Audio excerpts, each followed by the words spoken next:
Hello बच्चों, कैसे हैं आप सब। आई होप आप लोग बिल्कुल बढ़िया होंगे, बिल्कुल मजे में होंगे। स्वागत है आप सब लोगों का एटॉमिक स्ट्रक्चर के अगले लेक्चर में, आपके batch Arjuna JEE fast track में।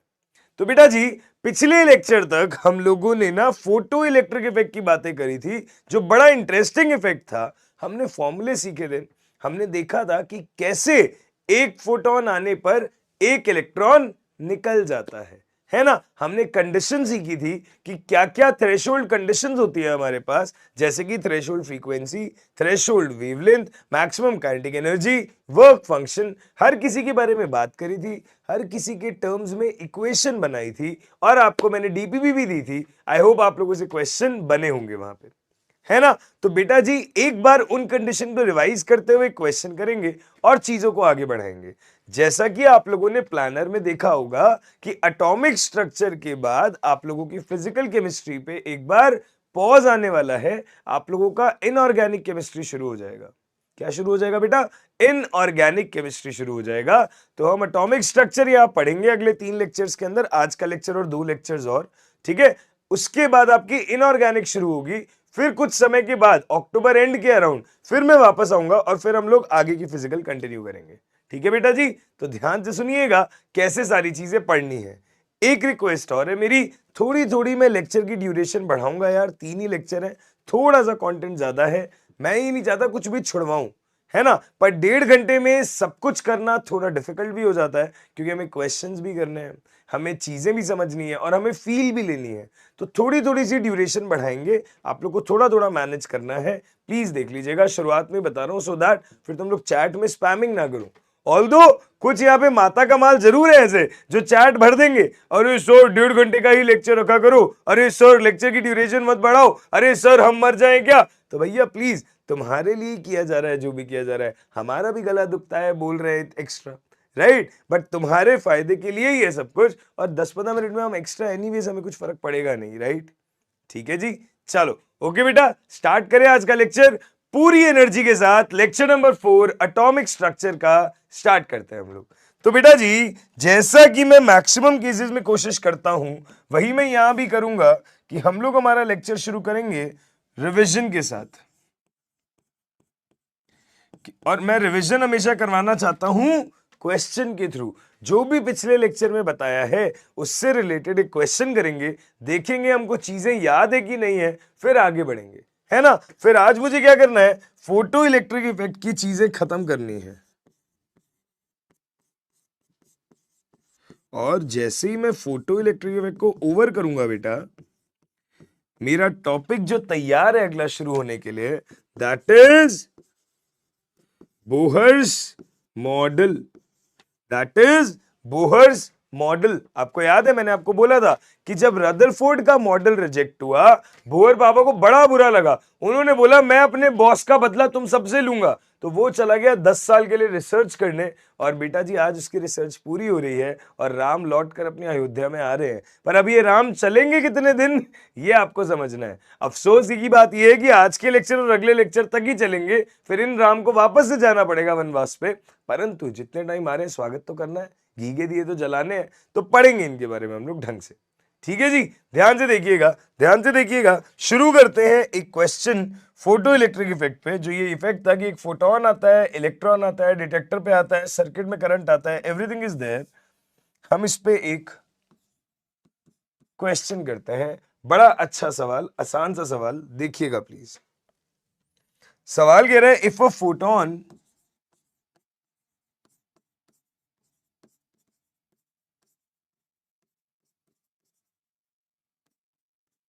having wavelength equal to 300 nanometer, if a photon having wavelength equal to 300 nanometer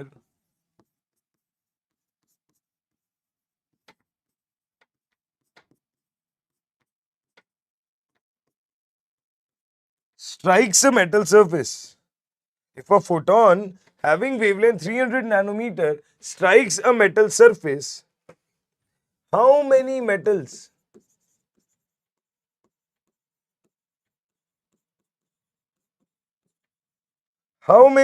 of given set will show photoelectric effect. Okay, now listen.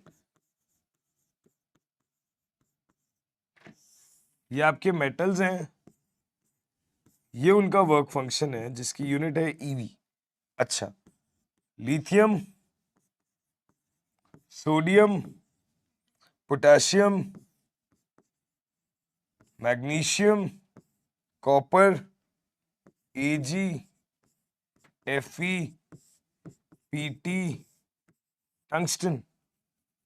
Data देखो 2.4, 2.3, 2.2, 3.7, 4.8, 4.3, 4.7, 6.3, 4.8.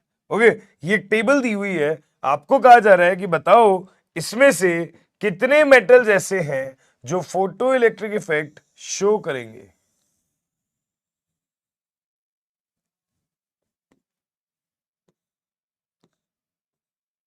Please video को pause करिएगा, बस मैं मुड़ रहा हूं, और इस टेबल को ट्राई करना, इस क्वेश्चन को ट्राई करना.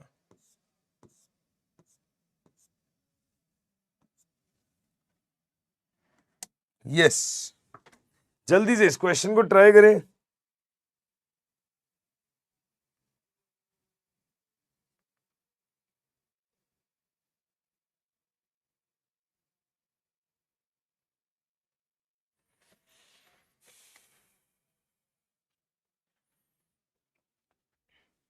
हाँ जी, करेंगे डिस्कस.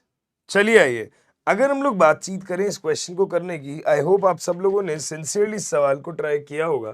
तो सुनना ध्यान से. आपको वेवलेंथ दी है इंसिडेंट रेडिएशन की, और आपको बोला है ये मेटल के लिए वर्क फंक्शन का डेटा है. कितने मेटल्स यहाँ पे फोटो इलेक्ट्रिक इफेक्ट दिखाएंगे. ध्यान से समझने की कोशिश करना. हमें पता है फोटो इलेक्ट्रिक इफेक्ट दिखाने के लिए कंडीशन क्या होती है, इंसिडेंट रेडिएशन वर्क फंक्शन से ज्यादा होनी चाहिए.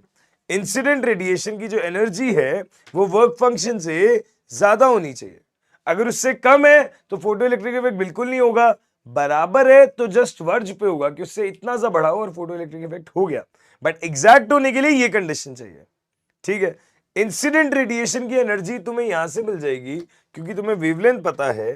तो इंसिडेंट रेडिएशन की जो एनर्जी है वो हो जाएगी, नैनोमीटर का डेटा है ना, तो 1240/300. सही है जी. अगर इसको हम सॉल्व करेंगे आंसर इलेक्ट्रॉन वोल्ट में आएगा. 0 से 0 कट गया, हम बोलेंगे 34 120.1 4.13 इलेक्ट्रॉन वोल्ट टाइप्स. ठीक है, 4.13 इलेक्ट्रॉन वोल्ट टाइप्स. सही है. चलो, ये आ गई इंसिडेंट रेडिएशन. क्या फाई आपको सबका दिया हुआ है? यस. तो मैं ये बोलूं क्या कि जितने केसेस में फाई की वैल्यू इससे कम होगी, क्योंकि ये ज्यादा होना चाहिए कम, जो जितने केसेस में फाई की वैल्यू 4.13 से कम होगी वो सारे केसेस फोटो इलेक्ट्रिक इफेक्ट दिखाएंगे. और जिन केसेस में फाई की वैल्यू 4.13 से ज्यादा होगी वहां पे फोटो इलेक्ट्रिक इफेक्ट नहीं दिख पाएगा.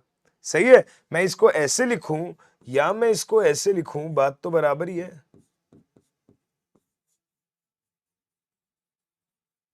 है ना. इंसिडेंट रेडिएशन 4.1 है, तो इनसे कम वाले जितने भी होंगे डेटा सेट वो सारे के सारे फोटो इलेक्ट्रिक इफेक्ट दिखा देंगे. तो आप देखिए, ये कम है, ये कम है, ये भी कम है, ये भी कम है, ये सारे ज्यादा है. अगर ये सारे ज्यादा हैं तो इंटीजर टाइप क्वेश्चन है, आंसर हो जाएगा 4. इंटीजर टाइप क्वेश्चन है, आंसर क्या हो जाएगा? 4. सही है जी. समझ आई बात? पक्का. आइए एक क्वेश्चन और देखते हैं, एक क्वेश्चन और देखते हैं, फिर अगले फंडे पे चलेंगे. देखिएगा ध्यान से.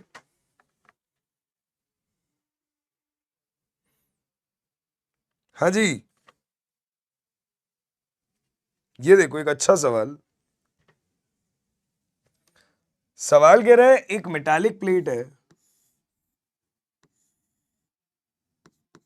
मेटालिक प्लेट है M, जिसका वर्क फंक्शन है फाई, जिसका वर्क फंक्शन है फाई. इस पे यदि इंसिडेंट फ्रीक्वेंसी ये हो इस पे यदि इंसिडेंट फ्रीक्वेंसी ये हो तो जो काइनेटिक एनर्जी निकलती है, जो के मैक्स आता है, वो ट्वाइस है कौन सी काइनेटिक एनर्जी का? इस काइनेटिक एनर्जी का। कि जब सेम मेटल प्लेट जिसका वर्क फंक्शन है फाई, इस पर अगर इंसिडेंट रेडिएशन 2 × 10⁻15 हो, ठीक है, तो इस समय जो काइनेटिक एनर्जी निकलती है, जैसे उसको मैंने बोला अगर के, तो ये वाला जो काइनेटिक एनर्जी है वो क्या हो जाएगी? 2k। सही है साहब, बहुत बढ़िया। ये भी फाई, ये भी फाई। आपको बताना है वर्क फंक्शन की वैल्यू क्या होगी। आपको बताना है वर्क फंक्शन की वैल्यू क्या होगी। ठीक है, प्लीज ट्राई करिए इस क्वेश्चन को। आंसर आप जूल में देना मुझे, आंसर आप देना मुझे जूल में।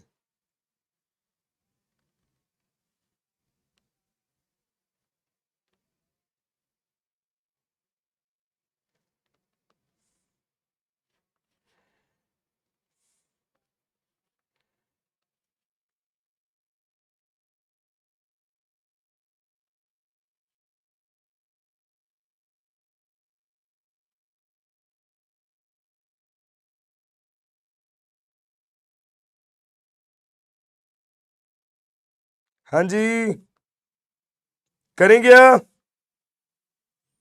चलो आओ सवाल को डिस्कस करते हैं। ध्यान से देखना, ध्यान से देखना। सवाल बड़ा आसान है, बस इसको डिकोड करना आना चाहिए आपको।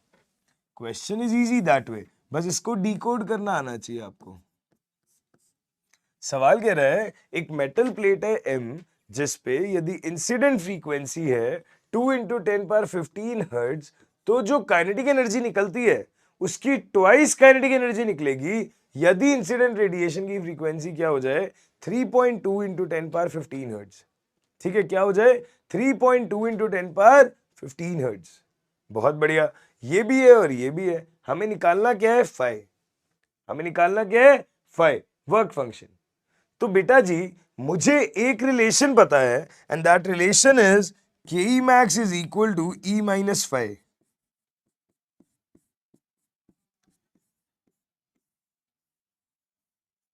के E max is equal to E minus five. E क्या हो गया? Incident radiation. फाइव हो गया वर्क फंक्शन, और के ई मैक्स है मैक्सिमम काइनेटिक एनर्जी।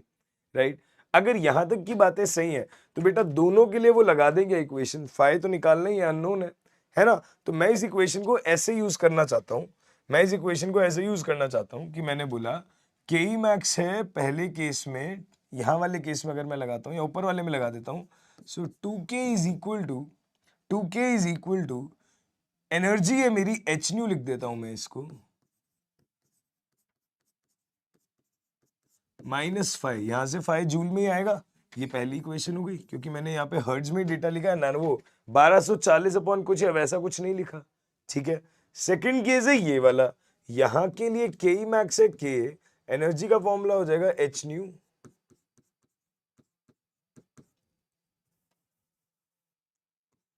-5। ये हो जाएगी सेकंड इक्वेशन, ये हो जाएगी सेकंड इक्वेशन। बहुत बढ़िया।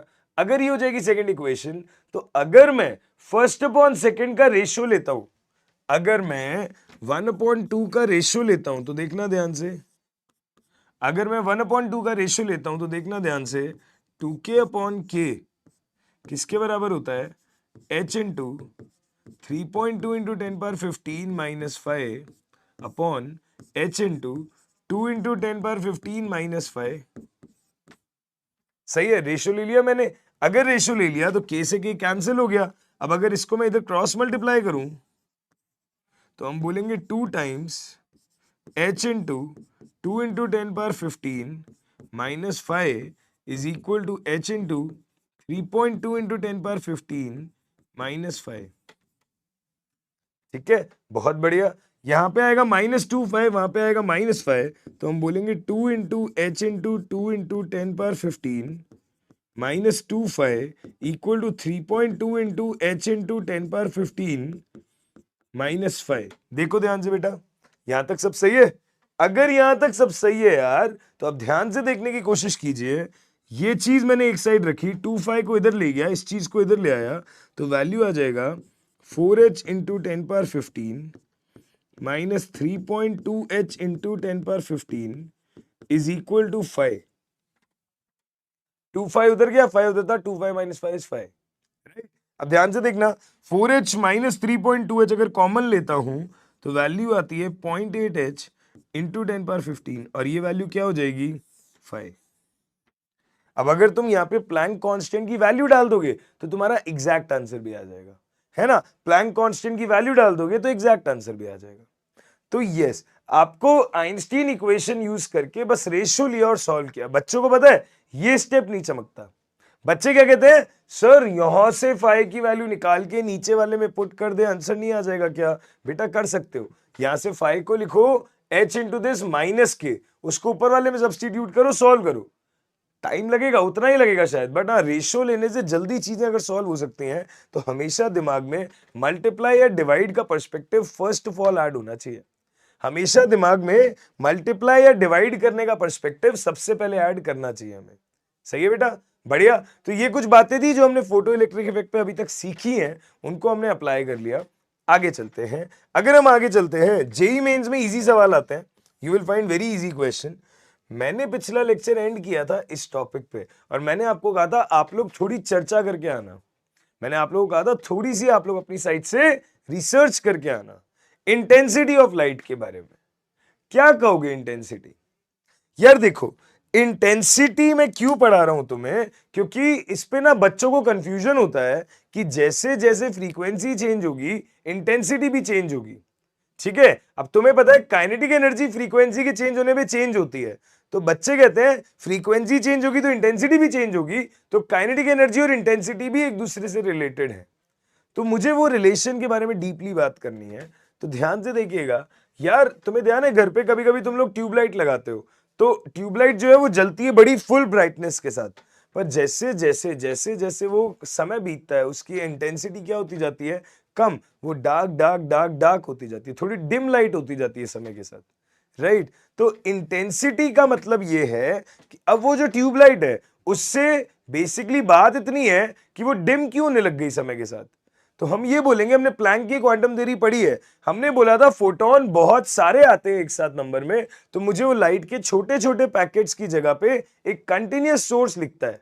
तो स्टार्टिंग में जब आपने ट्यूबलाइट जलाई बेटा, तो आपको बहुत स्ट्रॉन्ग लाइट आती हुई दिखी, बहुत ज्यादा ब्राइटनेस वाली आती हुई दिखी। इसका रीजन है कि बहुत ज्यादा फोटॉन्स आ रहे थे, समय के साथ वो डिम होती चली गई। इसका मतलब आने वाले फोटॉन्स की संख्या क्या हो गई है, कम। कम फोटॉन्स आएंगे, कम रोशनी दिखाई देगी। परंतु बेटा आपको ये बात भी तो पता हो कि अगर एक ट्यूबलाइट है उससे ज्यादा फोटॉन आ रहे हैं या कम फोटॉन आ रहे हैं, परंतु एक बात फिक्स है कि अगर सोर्स एक है तो वहां से आने वाली रेडिएशन की फ्रीक्वेंसी या वेवलेंथ या एनर्जी भी एक ही होगी। ऐसा नहीं हो सकता कि 5 फोटॉन अलग फ्रीक्वेंसी के आ गए, 10 फोटॉन अलग फ्रीक्वेंसी के आ गए, 50 फोटॉन अलग फ्रीक्वेंसी के आ गए, 20 फोटॉन अलग फ्रीक्वेंसी के आ गए। नो, अगर सोर्स कॉमन है तो जितने भी फोटॉन्स आएंगे उन सबकी एनर्जी क्या होगी, सेम। और अगर एनर्जी सेम होगी मतलब फ्रीक्वेंसी सेम होगी, मतलब वेवलेंथ सेम होगी। हाँ, नंबर वेरी कर सकता है और नंबर की वजह से ब्राइटनेस वेरी कर जाती है, परंतु एनर्जी फिक्स रहती है ना। तो अगर एनर्जी फिक्स है तो फ्रीक्वेंसी फिक्स है, तो वेवलेंथ फिक्स है। क्लियर है? लिखते हैं इसकी definition. It is defined as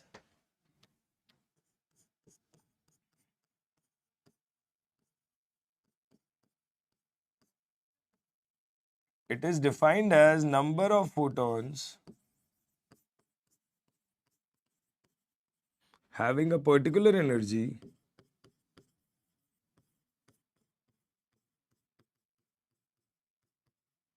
it is defined as number of photons having a particular energy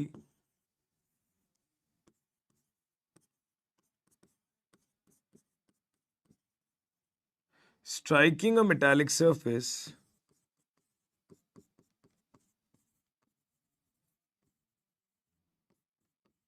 per unit area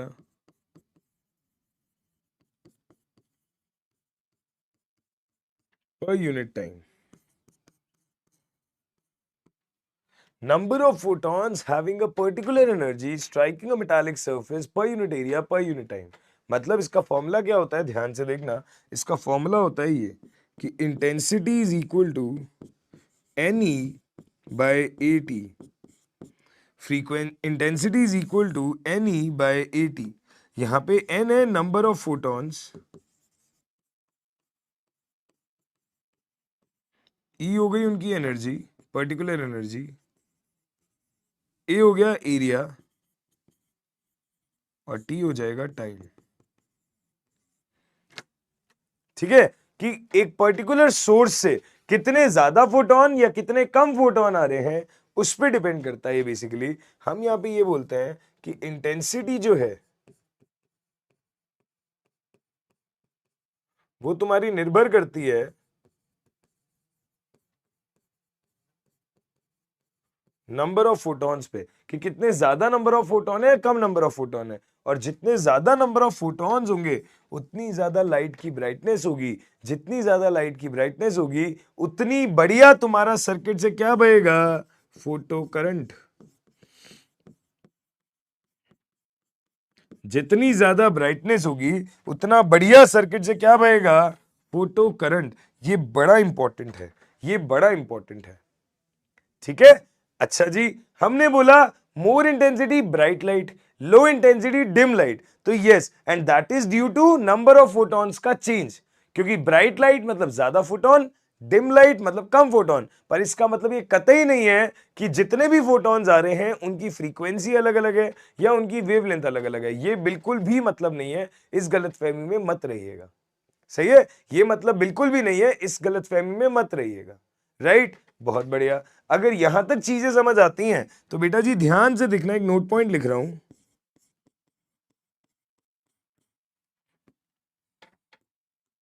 Since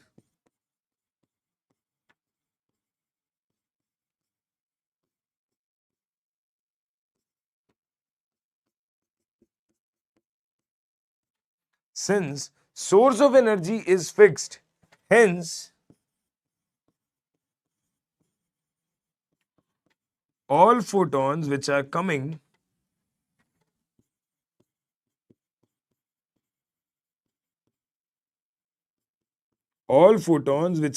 out have same energy, that is same frequency or wavelength.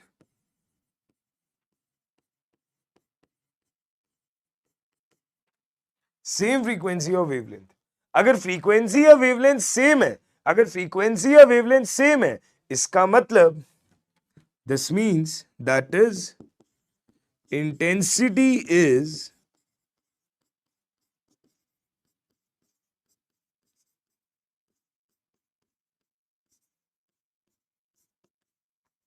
independent of frequency or wavelength or energy. Intensity is independent of frequency और wavelength और energy. अगर ऐसा है कि intensity frequency भी depend नहीं कर रही, दैट मीन्स हेंस के मैक्स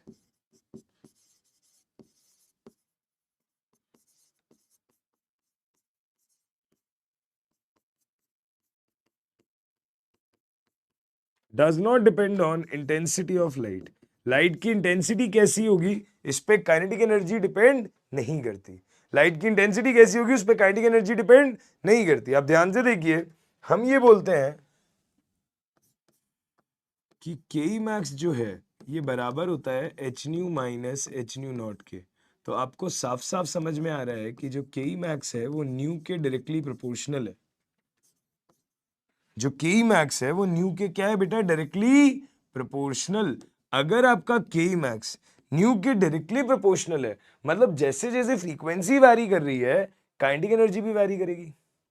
जैसे जैसे फ्रीक्वेंसी वैरी कर रही है काइनेटिक एनर्जी भी वैरी करेगी। एक अच्छा पॉइंट तो ये हो गया, परंतु तुम्हें ये भी पता है कि जो इंटेंसिटी है ये बराबर है NE बाय AT के। मतलब हम बोल रहे हैं इंटेंसिटी जो है वो नंबर ऑफ फोटॉन्स पे डिपेंड करती है, परंतु इंटेंसिटी जो है वो एनर्जी पे कतई डिपेंड नहीं करती। इसका मतलब फ्रीक्वेंसी पे कतई डिपेंड नहीं करती, इसका मतलब वेवलेंथ पे कतई डिपेंड नहीं करती। If that's the case, if that is the case, अगर ऐसा है, अगर ऐसा है, और ऊपर वाली बात हमने कर ही ली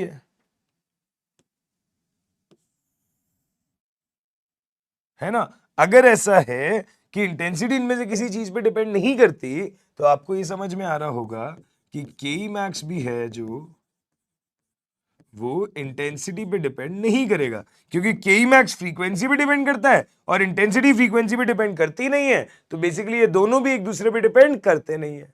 अगर ऐसा है, अगर ऐसा है, तो आप ध्यान से देखना, अगर मैंने ग्राफ बनाने की कोशिश करी, अगर मैंने ग्राफ बनाने की कोशिश करी, यहां मैंने लिखा के मैक्स, ठीक है, और यहां मैंने लिखा इंटेंसिटी, यहां मैंने लिखा के मैक्स और यहां मैंने लिखा इंटेंसिटी, तो आपको ये समझ आएगा कि के मैक्स इंटेंसिटी पे डिपेंड बिल्कुल भी नहीं करता। अगर बिल्कुल भी नहीं करता तो आप इंटेंसिटी कितनी भी बढ़ा लो, काइनेटिक एनर्जी पे कोई असर नहीं पड़ता। आप इंटेंसिटी कितनी भी बढ़ा लो, काइनेटिक एनर्जी पे कोई असर नहीं पड़ता। सही है, पक्का, ठीक है, ये काइनेटिक एनर्जी कितनी बढ़ा लो, इंटेंसिटी पे कोई असर नहीं पड़ता, है ना। चलो आगे बात करें, आगे बात करें। आइए, अगर ये बात फिक्स हो गई है, अगर ये बात फिक्स हो गई है, तो आपको ये भी समझ में आने लग गया है कि फोटो करंट के डायरेक्टली प्रोपोर्शनल है, नंबर ऑफ फोटॉन्स के डायरेक्टली प्रोपोर्शनल है, बट फ्रीक्वेंसी पे डिपेंड नहीं करती। इस पे बेटा कोई भी क्वेश्चन नहीं आता कभी भी, इस पे ना कोई भी क्वेश्चन नहीं आता कभी भी, बस हाँ आपको ये डेफिनेशन पता होनी चाहिए। अब एक बात सोचो, एक छोटी सी चीज, आपको ये बात मैंने पिछली क्लास में सिखाई थी कि एनर्जी अपॉन टाइम जो है ये क्या होता है, पावर, जूल पर सेकंड क्या होता है, पावर, वॉट। तो हम यहां से ये लिख सकते हैं क्या कि इंटेंसिटी हो जाएगी N P by A, number of photons into power divided by area. तो बेटा जी इसकी यूनिट क्या होगी, यूनिट क्या होगी, वॉट पर मीटर स्क्वायर। यूनिट क्या होगी, वॉट पर मीटर स्क्वायर। पावर वॉट में है, एरिया मीटर स्क्वायर में है, सही है। तो वॉट पर मीटर स्क्वायर ये हो जाएगी यूनिट, ये क्या हो जाएगी, यूनिट। किसकी यूनिट, इंटेंसिटी की। समझ आई बात, कोई दिक्कत, कोई समस्या, कोई परेशानी? हाँ जी, क्लियर है क्या, बहुत बढ़िया, बहुत बढ़िया। ये हो गई इंटेंसिटी ऑफ लाइट की बात। चलो बहुत सही, इंटेंसिटी तक अगर हमने बात कर ली है तो इस पे मुझे ज्यादा डिटेल में जाना ही नहीं था, बस इतनी बात बतानी थी कि इंटेंसिटी का अर्थ क्या है। थोड़ा interesting topic, important topic, conceptual topic जो फोटो इलेक्ट्रिक वाली थीम का है वो ये है, और ये मेरा फोटो इलेक्ट्रिक वाले कॉन्सेप्ट का आखिरी टॉपिक है, जिसे कहते हैं स्टॉपिंग पोटेंशियल। इसे क्या कहते हैं बेटा, स्टॉपिंग पोटेंशियल। ये इंपॉर्टेंट है, इंटेंसिटी उतना भी इंपॉर्टेंट नहीं है, बट हाँ ये चीज पता होनी चाहिए कि इंटेंसिटी के टाइम पे एनर्जी सोर्स फिक्स है, फ्रीक्वेंसी ज्यादा वैरी नहीं कर रही है ना। तो ध्यान से समझने की कोशिश कीजिएगा, स्टॉपिंग पोटेंशियल इसे हम रिप्रेजेंट करते हैं वी नॉट से। स्टॉपिंग पोटेंशियल को हम रिप्रेजेंट किससे करते हैं बेटा, वी नॉट से। अच्छा, क्या लगता है क्या मतलब होगा इसका? अगर आप ध्यान से देखें तो स्टॉपिंग पोटेंशियल मतलब समझ में ये आ रहा है कुछ स्टॉप करने वाला पोटेंशियल। मुझे समझ में ये आ रहा है कुछ स्टॉप करने वाला पोटेंशियल, ठीक है।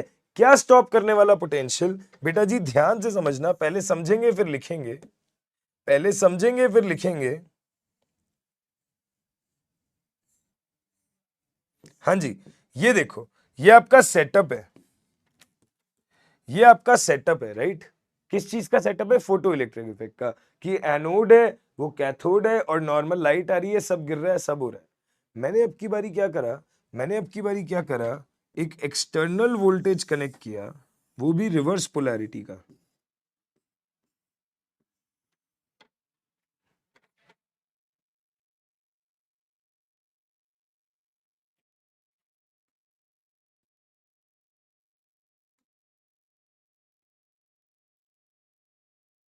हमने क्या किया, देखो प्लस माइनस इस तरीके से कनेक्टेड थे, मैंने एक एक्सटर्नल बैटरी कनेक्ट करी जिसमें पोलैरिटी रिवर्स है।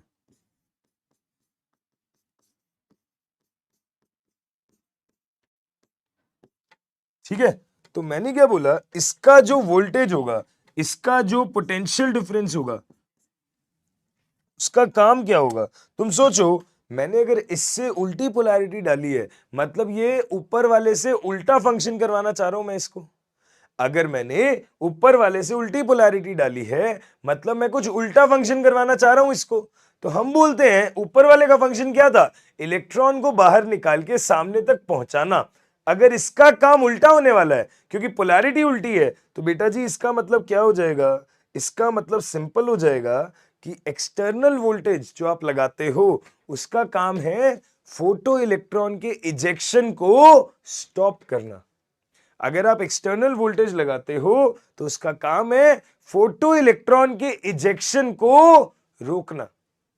ठीक है, ऊपर वाले वोल्टेज से इलेक्ट्रॉन बाहर आ रहा है, इजेक्ट आउट हो रहा है, सामने तक पहुंच रहा है। जबकि आप जब एक्सटर्नल वोल्टेज ऐसा लगाओ to stop the flow of ejected photo electron, मतलब तुम ये चाह रहे हो कि जो इलेक्ट्रॉन बाहर आए ना और जो आ गया वो वापस चला जाए। या तो इलेक्ट्रॉन बाहर आए ना और जो बाहर आ गया वो वापसी चला जाए। ठीक है, अगर वो वापसी चला जाए मतलब बेसिकली तुम इसका मोशन रोक रहे हो। तुम इसका मोशन क्या कर रहे हो, रोक रहे हो। इसका फ्लो क्या कर रहे हो, स्टॉप कर रहे हो। मतलब इसकी फाइनल स्पीड या वेलोसिटी तुम क्या कर रहे हो, जीरो। किसी स्पीड से चल रहा था चल रहा था चल रहा था, तुमने जैसे एक्सटर्नल वोल्टेज ऑन किया वहीं रुक गया, वापस चला जाएगा, स्पीड क्या हो गई इसकी, जीरो। ठीक है, तो बेटा जी मुझे एक बात बताओ, ऐसे तो बहुत सारे इलेक्ट्रॉन है यहाँ पे जो जा रहे होंगे इधर से इधर, है ना, ये हमने तो एक के लिए पढ़ा है, ऐसे तो बहुत सारे इलेक्ट्रॉन होंगे। और मैंने आपको पिछली क्लास में सिखाया था कि जरूरी नहीं होता हर इलेक्ट्रॉन के मैक्स वाला हो, हर इलेक्ट्रॉन का अपना अपना के होता है। ठीक है, सभी का के मैक्स हो ये बिल्कुल भी अनिवार्य नहीं है। तो बेटा जी मैं ये कहता हूं कि ये जो वोल्टेज है इसका फंक्शन है to stop the flow of most energetic electron. इसका काम यह है कि जो मोस्ट एनर्जेटिक फोटो इलेक्ट्रॉन है उसको रोकना चाहता है ये। बेटा एक बात बताओ, अगर सबसे ज्यादा एनर्जेटिक वाली चीज को तुमने रोक दिया, अगर सबसे ज्यादा एनर्जी वाली चीज को तुमने रोक दिया, तो बाकी तो उससे कम एनर्जी वाले हैं वो तो अपने आप ही रुक जाएंगे। तुम देखो घर में 3 भाई बहन हो, ठीक है, तुम्हें पापा से डर लगता है, तुमने अपने बड़े भाई या बड़ी बहन को बोला यार तू पापा से बात कर ले या मम्मी से बात कर ले और हमें ये चीज चाहिए। पर अगर पापा ने तुम्हारे सामने उसे ही डांट दिया तो भैया तुम्हारी पैंट गीली हो जाएगी कुछ भी कहने में, उसके बाद में तुम कहोगे नहीं नहीं नहीं इसी को डांट पड़ गई तो हमें तो पापा कूट ही देंगे पकड़ के, राइट। तो मैंने वही बोला, मैं मोस्ट एनर्जेटिक वाले को ही अगर रोक दूंगा तो पीछे वाले तो सारे छुछुंदर है भाई, वो तो अपने आप ही वापस मुड़ जाएंगे। वो बिना कुछ कहेंगे ठीक है ठीक है ठीक है हमें माफ कर दें आप लोग सारे, हमें छुट्टी दे दे, हम सबसे छुट्टी चाहते हैं। सही बात है, ठीक है। तो वो मारो भाई मुझे मारो वाली स्थिति ना आए तो आप बोलते हो कि स्टॉपिंग पोटेंशियल का काम क्या है, इसका नाम इसीलिए स्टॉपिंग पोटेंशियल है। It is the external voltage applied और I can say the reverse voltage applied to stop the flow of most energetic photoelectron. ठीक है, अगर आपने मोस्ट एनर्जेटिक वाले को रोक दिया तो बाकी तो रुक ही जाएंगे, तो ऑब्वियस है। सही है, आइए लिखते हैं इसको, आइए लिखते हैं इसको, फिर इसका एक्सप्रेशन समझेंगे। देखना ध्यान से, हम बोलते हैं it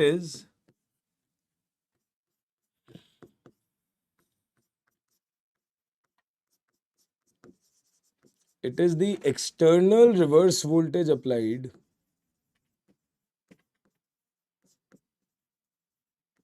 it is the external reverse voltage applied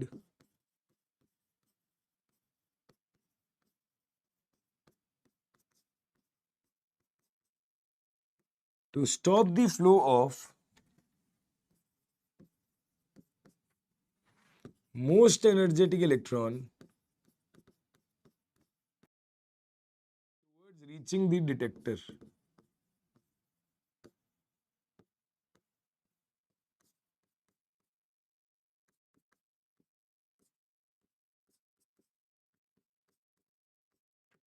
towards reaching the detector. ये एक्सटर्नल रिवर्स वोल्टेज है जो आप अप्लाई करते हो, क्या रोकने के लिए, मोस्ट एनर्जेटिक इलेक्ट्रॉन को रोकने के लिए डिटेक्टर तक पहुंचने में। सही है, सुनना ध्यान से। अगर मैं यहां पे बोलूं इसका एक्सप्रेशन क्या होगा, ठीक है, मैंने तुम्हें फंडा तो समझा दिया, फोटो से समझा दिया, अब इसका एक्सप्रेशन समझते हैं। तो बेटा ध्यान से देखना, आपको एक बात पता है क्या कि जब भी एक चार्ज्ड पार्टिकल होता है उसका कोई पोटेंशियल डिफरेंस है वो एक्सेलरेट होता है, तो वर्क डन लिखने का फॉर्मूला होता है Q इंटू वी। यहां पे Q होता है चार्ज और कैपिटल वी होता है पोटेंशियल डिफरेंस।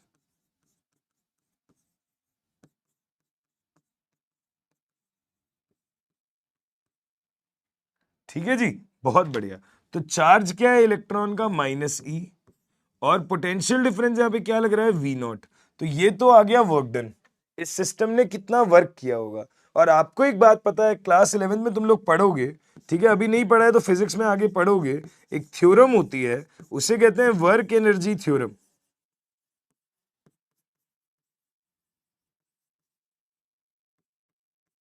ठीक है जी, एक थ्योरम होती है जिसे क्या कहते हैं? Work energy theorem. ये पढ़ते हैं फिजिक्स में।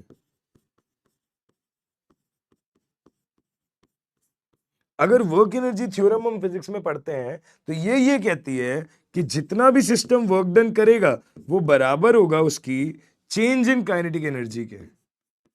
जितना भी सिस्टम वर्क करेगा वो बराबर होगा उसकी चेंज इन काइनेटिक एनर्जी के। मतलब के फाइनल माइनस के इनिशियल। जो सिस्टम वर्क करेगा वो बराबर होगा के ई फाइनल माइनस के इनिशियल। वर्क डन क्या है? ये वर्क डन क्या है? ये के ई फाइनल क्या होगा? तो बेटा जी आपका इलेक्ट्रॉन निकला, आपका, आप ये समझो ये आपका इलेक्ट्रॉन है, ये निकला है के ई मैक्स वाला जिसकी एनर्जी मैक्सिमम है। ठीक है, और फाइनली आगे जाके आप इसको क्या कर रहे हो? स्टॉप। अगर आप इसको स्टॉप कर रहे हो मतलब आपकी फाइनल काइनेटिक एनर्जी आप क्या करना चाह रहे हो? जीरो। ये आपकी इनिशियल काइनेटिक एनर्जी है, ये आपकी इनिशियल काइनेटिक एनर्जी है। फाइनली आप उसको स्टॉप करना चाह रहे हो, मतलब जीरो करना चाह रहे हो। यही जर्नी तो तुम बनाना चाह रहे हो इलेक्ट्रॉन की, यही जर्नी तो तुम बनाना चाह रहे हो इलेक्ट्रॉन की, राइट? अगर यही जर्नी तुम बनाना चाह रहे हो तो मैंने ये बोला कि फाइनल काइनेटिक एनर्जी हो रही है जीरो। फाइनल काइनेटिक एनर्जी क्या हो रही है? जीरो। और आप लेके क्या चले थे? के ई मैक्स। इनिशियल क्या था? के ई मैक्स। फाइनली आपका फोटो इलेक्ट्रॉन रुक रहा है तो वो जीरो हो रहा है, मेक सेंस। तो बेटा जी अगर आप इसको कंपेयर करोगे तो माइनस ईवी नॉट माइनस के ई मैक्स के बराबर, यहां से देखो एक मजे की बात, के ई मैक्स किसके बराबर आ गया? E V not. के ई मैक्स किसके बराबर आ गया? E V not. ठीक है साहब, अगर के ई मैक्स ईवी नॉट के बराबर आ गया, अगर के ई मैक्स ईवी नॉट के बराबर आ गया तो बेटा आपको आइंस्टीन्स फोटो इलेक्ट्रिक इक्वेशन याद है?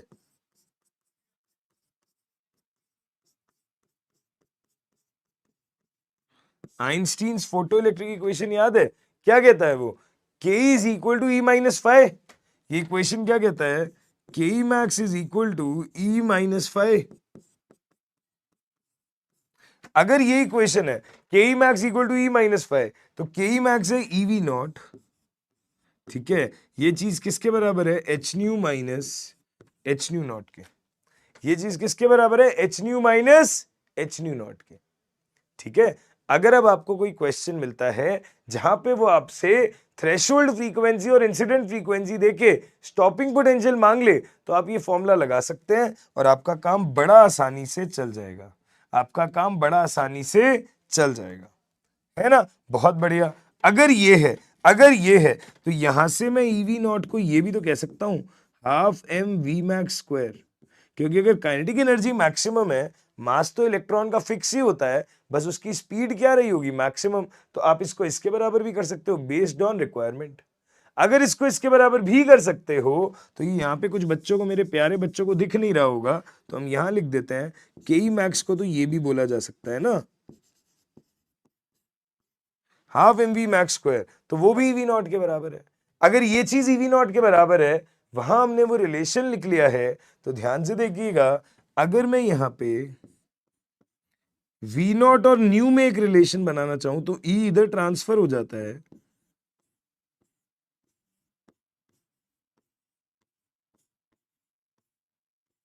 ये देखो,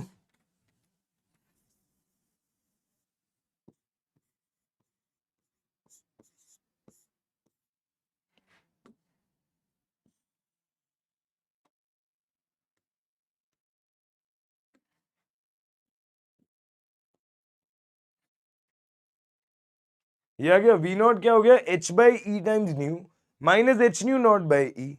सही है, ये एक्सप्रेशन आया।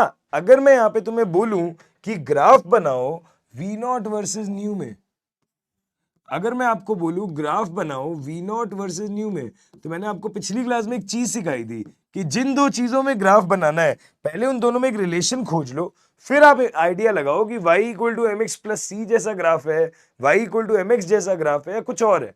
तो अगर वी नॉट और न्यू में रिलेशन देखना है तो आपने अभी अभी देखा है ये रिलेशन, अगर आप ध्यान से देखें तो रिलेशन है ये,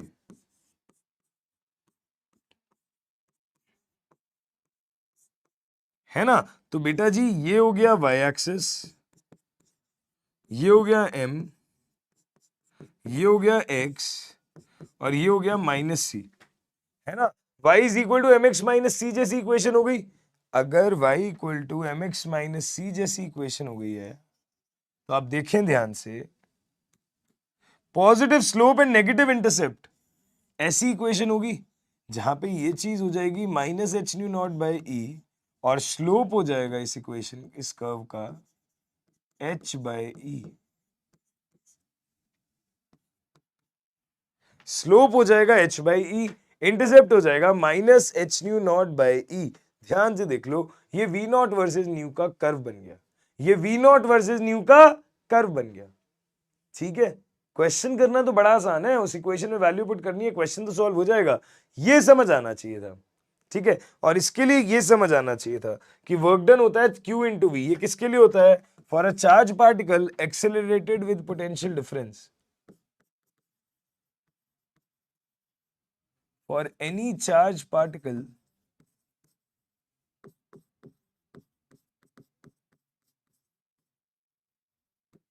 accelerated with v volt, potential difference of v volt. ये फॉर्मूला होता है, यहां से मैंने चीजें अपने अपने हिसाब से बनानी शुरू कर दी। ठीक है, कोई दिक्कत, कोई समस्या, कोई परेशानी? ओके, बहुत बढ़िया। अगर ये चीजें समझ में आती है, अगर ये ग्राफ भी समझ में आता है, तो आइए एक न्यूमेरिकल देख लेते हैं इस पे। इंपॉर्टेंट इसका थ्योरी वाला पार्ट है, न्यूमेरिकल वाले पार्ट से इतना सवाल नहीं पूछा जाता, थ्योरी वाला पार्ट बहुत इंपॉर्टेंट है, उस पर क्वेश्चन आते हैं, तो उस पर हमारी कमांड होनी चाहिए, है ना। देखिएगा ध्यान से,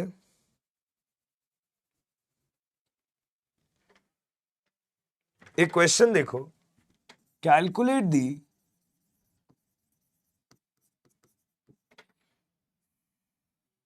potential required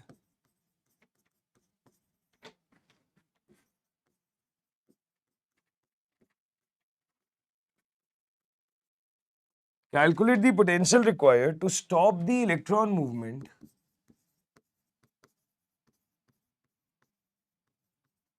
calculate the potential required to stop the electron movement ejected from a metallic surface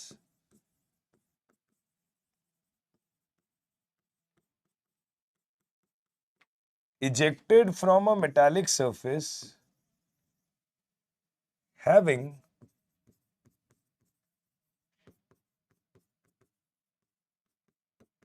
Ke max is equal to 3.06 electron volt. Having Ke max is equal to 3.06 electron volt. बड़ा ही फर्जी सवाल है ये, बड़ा फर्जी सवाल। Please try करना इसको, प्लीज ट्राई करके देखो इसको, बहुत आसान सवाल है।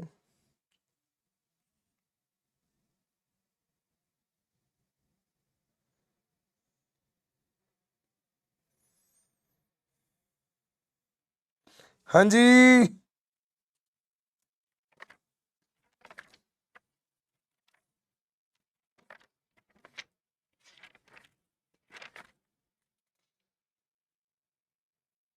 यस,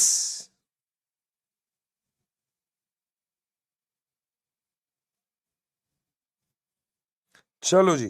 तो बहुत इजी बात है, कुछ करना ही नहीं है, कुछ करना ही नहीं है। आप ध्यान से देखो ना, पेन उठाने की जरूरत नहीं थी यहाँ पे। जिन बच्चों ने सॉल्व कर लिया होगा 3.06 वोल्ट आ रहा होगा आंसर। देखो ध्यान से, पोटेंशियल बताना है जो इलेक्ट्रॉन को स्टॉप करने के काम आएगा, मतलब स्टॉपिंग पोटेंशियल बताना है। ठीक है जी, तो हमें पता है एक रिलेशन, के ई मैक्स किसके बराबर होता है? ईवी नॉट के, और के ई मैक्स की वैल्यू क्या है? 3.06 ईवी, और ये चीज बराबर है ईवी नॉट के। ई से ई वैसे ही कैंसिल हो गया। यहां से देखो, वी नॉट जो है वो किसके बराबर आ गया, 3.06 वोल्ट। और ये चीज क्या होती है, स्टॉपिंग पोटेंशियल।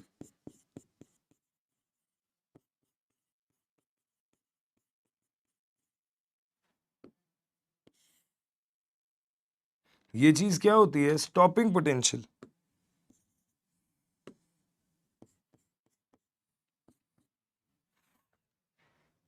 ठीक है, कितना, 3.06 वोल्ट।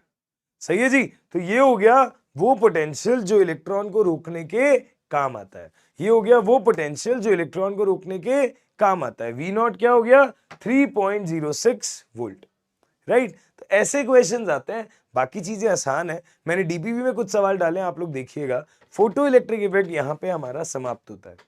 तो बेसिकली आपको ध्यान होगा, मैंने आपसे बोला था लाइट का डुअल नेचर होता है, वेव नेचर और पार्टिकल नेचर। मैंने आपको वेव नेचर पे प्लैंक की क्वांटम थ्योरी पढ़ा दी, और पार्टिकल नेचर पे यार मैंने तुम लोगों को फोटो इलेक्ट्रिक इफेक्ट पढ़ा दिया। राइट। और हमने सारी बातें पढ़ी, फोटो इलेक्ट्रिक इफेक्ट के बेसिक से लेके इलेक्ट्रॉन को रोकने तक की बात हमने कर ली। सारी चीजें कंक्लूड करते हुए हमारा डुअल नेचर का डिस्कशन ओवर होता है। इस पे आएंगे कुछ देर बाद में, परंतु अब समय आ गया है कि फिर से उसी सवाल पे आ जाएं कि भैया आखिर एटम दिखता कैसा है। सिस्टम हैंग तो रदरफोर्ड ने भी किया था, पर क्या उसका सिस्टम हैंग होने के बाद जो अब बोहर लेके आ रहा है, क्या ये सबका सिस्टम हैंग कर देगा? तो देखते हैं भाई, सिस्टम में चलना पड़ेगा, सिस्टम करेंगे तभी पता चलेगा, है ना। इस सिस्टम की मान्यता, विशेषता तुम्हें बहुत अच्छे से पता चलेगी जब तुम थर्मोडायनामिक्स पढ़ोगे। चलेंगे वहां पे सिस्टम की बात करने, परंतु अभी दिल थाम के बैठ जाइए, क्योंकि जो अगला टॉपिक आ रहा है उसका नाम है बोहर्स मॉडल। बेटा, इस चैप्टर का सबसे ज्यादा अगर सवाल पूछने के चांसेस रखने वाला जो पार्ट है तो वो है बोहर मॉडल। अगर इस चैप्टर से किसी टॉपिक से सवाल सबसे ज्यादा आ सकते हैं तो वो है बोहर मॉडल। ठीक है, क्या था बोहर मॉडल? बेटा, जे थॉमसन ने प्लम पुडिंग बोला, रिजेक्ट हो गया। वाटरमेलन बेस्ड बोला, रिजेक्ट हो गया। उसके बाद में रदरफोर्ड आया, उसने गोल्ड फॉइल वाली बात बोल के मॉडल बनाया, रिजेक्ट हो गया, सोलर सिस्टम टाइप का। परंतु बोहर ने यह कहा था, याद करो वो बात मैंने बताई है तुम लोगों को, कि बोहर ने यह कहा था कि रदरफोर्ड वाज अ जीनियस। अगर रदरफोर्ड एक जीनियस था, इसका मतलब जो उसने सोचा था वो गलत तो नहीं सोचा था। हाँ, कुछ बातों में वो अटक गया जिनके वो एक्सप्लेनेशन हमको नहीं दे पाया, पर इसका मतलब ये बिल्कुल भी नहीं है कि जो उसने सोचा था वो गलत था। वो गलत नहीं था। अगर वो गलत नहीं था तो क्या सही था, इसके बारे में चर्चा करनी है। तो बेटा ध्यान से समझना, बोहर मॉडल जो था उसने कुछ कुछ अजम्पशंस माने। इसने बोला मैं अपना पूरा मॉडल समझाऊंगा, पर पहले मेरे पोस्टुलेट सुन लो। कुछ पॉइंट्स हैं जो मैंने मान लिए हैं, जो आपको भी मानने हैं। उसमें आप मुझसे इफ एंड बट नहीं करोगे, तब मेरा मॉडल आपको समझ आएगा। रदरफोर्ड ने कोई पोस्टुलेट्स नहीं बनाए थे, उसने ऑब्जर्वेशन ही बता दी थी। तो उस पे लोग क्वेश्चन कर गए। ये कह रहा है कि मैं अपनी तरफ से कुछ पहले पॉइंट्स बता रहा हूं जो तुम्हारे लिए प्री रिक्विजिट्स हैं, इन्हें ध्यान रखो, इन पे तुम मुझसे क्वेश्चन नहीं करोगे तो तुम्हें मेरा मॉडल बढ़िया से समझ आ जाएगा। अब क्या है वो बातें, एक एक करके समझते हैं। अगर मैं बोर मॉडल की बात करूं तो फर्स्ट पॉइंट,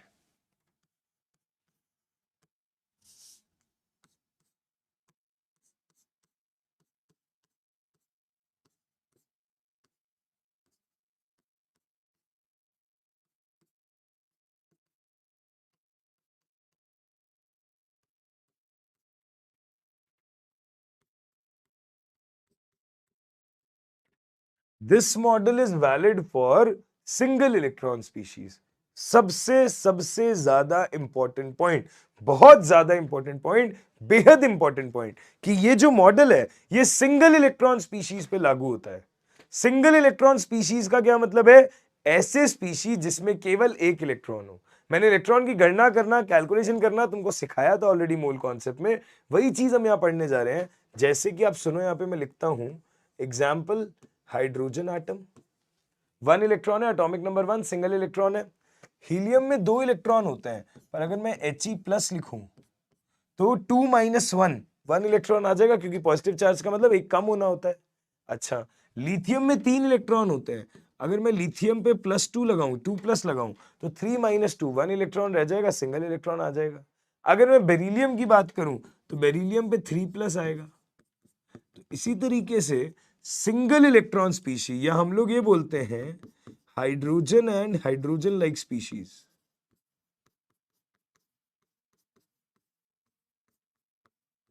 कि ये जो बोहर मॉडल है ये वैलिड है हाइड्रोजन या फिर हाइड्रोजन लाइक स्पीशीज में, हाइड्रोजन या फिर हाइड्रोजन लाइक स्पीशीज में। ठीक है, इनके लिए बोहर मॉडल वैलिड होता है, सिंगल इलेक्ट्रॉन स्पीशीज के लिए वैलिड होता है, कोई दिक्कत नहीं है। बताओ कोई प्रॉब्लम है तो? सही है, पहला पॉइंट। ठीक है जी, सेकंड पॉइंट ये क्या कह रहा है? सेकंड पॉइंट बेटा इसने ये बोला कि बोहर फेल क्यों हुआ था। बोहर फेल इसलिए हुआ था, मतलब सॉरी रियली सॉरी, बोहर ने बोला रदरफोर्ड फेल क्यों हुआ था। रदरफोर्ड फेल इसलिए हुआ था क्योंकि मैक्सवेल ने कहा कि इलेक्ट्रॉन अगर न्यूक्लियस की प्रेजेंस में चक्कर काट रहा है, काट रहा है, काट रहा है, तो ऑपोजिट चार्जेस के बीच में एनर्जी के लॉसेस होंगे, एनर्जी रेडिएशंस एमिट होंगी, धीरे धीरे जो सर्कुलर पाथ की रेडियस है वो कम कम कम कम कम होती जाएगी। अगर सर्कुलर पाथ की रेडियस कम कम कम होती जाएगी, इसका ये मतलब है, इसका ये मतलब है कि ट्रेजेक्ट्री क्या होती जाएगी? छोटी। अगर ट्रेजेक्ट्री होती जाएगी छोटी, इसका मतलब अल्टीमेटली एक टाइम ऐसा आएगा जब इलेक्ट्रॉन न्यूक्लियस के अंदर जाके गिर जाएगा। एक टाइम ऐसा आएगा जब इलेक्ट्रॉन न्यूक्लियस के अंदर जाके गिर जाएगा और ये चीज स्टेबिलिटी के मामले में जीरो साबित हो जाएगी कि इसका मतलब तो तुम्हारा मॉडल स्टेबल ही नहीं है और ये चीज गलत है। तो जब ये चीज गलत है तो इसको सही कैसे प्रूव करें? तो बोहर ने एक बड़ा ही स्मार्ट मूव खेला यहां पे। उसने कहा ये मैं तुम्हें क्या बता रहा हूं, पोस्टुलेट, इस पे तुम मुझे क्वेश्चन नहीं कर सकते। तो सेकंड पॉइंट सुनो मेरा। उसने बोला there are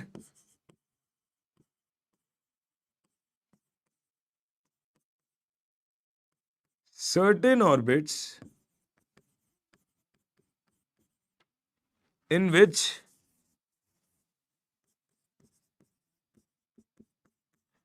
electron revolves and electron revolves in presence of nucleus and they do not emit any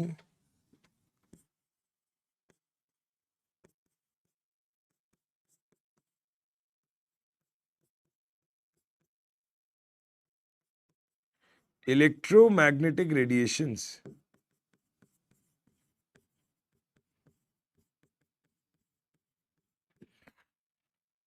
there are certain orbit जिसमें जब इलेक्ट्रॉन घूमता है न्यूक्लियस की प्रेजेंस में, स्टिल वो किसी तरीके की कोई रेडिएशन एमिट नहीं करते। जबकि मैक्सवेल ने कहा था पक्का करेंगे, इसने बोला नहीं, जो मेरे ऑर्बिट्स जो मैं डिफाइन करने जा रहा हूं वो अलग टाइप के हैं, और उसने बोला they are known as stationary orbits. अब भाई किसी ने देखे थोड़ी थे स्टेशनरी ऑर्बिट, किसी को क्या पता स्टेशनरी होता है क्या होता है नहीं होता है, पर बोहर ने बोला ये मेरा ऑब्जर्वेशन है और ये मेरा पोस्टुलेट है। और पोस्टुलेट है तो तुम कुछ क्वेश्चन नहीं कर सकते। मेरा मॉडल स्टेशनरी ऑर्बिट की थीम पे बेस्ड है।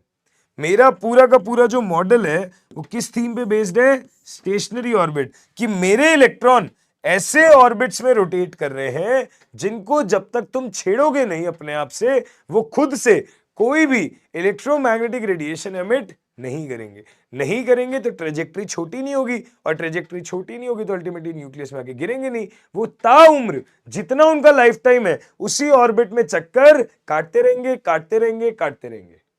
सही है, ये कहना चाह रहे हैं हम, this is the fund of stationery orbit, that they will keep on revolving around the same orbit for the entire life time, till the time आप उनको बाहर से कोई एक्सटर्नल हीट नहीं दोगे या किसी तरीके से उनसे हीट लोगे नहीं। सही है, आप उनसे छेड़खानी मत करो, बातचीत मत करो, वो पूरी जिंदगी उसी ऑर्बिट में निकाल देंगे। सही है, ये बात उसने बोली स्टेशनरी ऑर्बिट से। तो बोहर का जो फंडा था उसके जो दो पिलर्स थे जिसपे वो मॉडल डिजाइन हुआ था, पहला वन इलेक्ट्रॉन स्पीशी, दूसरा स्टेशनरी ऑर्बिट का फंडा। ठीक है, तीसरी बात उसने बोला दैट हियर, उसने बोला मेरा मॉडल कुछ ऐसा दिखेगा, उसने बोला मेरा मॉडल कुछ ऐसा दिखेगा कि न्यूक्लियस होगा सेंटर में और इलेक्ट्रॉन्स होंगे सर्कुलर स्टेशनरी ऑर्बिट्स में अराउंड न्यूक्लियस। इलेक्ट्रॉन्स होंगे सर्कुलर स्टेशनरी ऑर्बिट्स में अराउंड न्यूक्लियस। तो बेटा मैक्सवेल की धज्जियां तो बोर ने इसी पॉइंट में उड़ा दी। मैक्सवेल ने जो गलती निकाली थी वो तो कवर ही हो गई कि भैया हाँ स्टेशनरी ऑर्बिट है, तो मैक्सवेल वाला पॉइंट वैलिड ही नहीं है। हम ये मान के चल रहे हैं कि वो ऐसे ऑर्बिट्स हैं जिनसे कोई भी रेडिएशन नहीं निकलेगा। आप कहोगे सर आपको कैसे पता? बेटा पता तो किसी को भी नहीं था। रदरफोर्ड बोर्ड ने क्या सोचा, उसने क्या बताया, किसी ने एक्चुअली हाथ लगा के थोड़ी देखा वो स्टेशनरी है कि नहीं है। बोलने की बात नहीं, कुछ हमने रिसर्च के फैक्ट दिखाए उसने। ठीक है, अगर ये मॉडल है कि न्यूक्लियस सेंटर में है, इलेक्ट्रॉन उसके अराउंड चक्कर काट रहा है सर्कुलर स्टेशनरी ऑर्बिट्स में, तो बोहर ने बोला here two types of forces, here two types of forces are operating.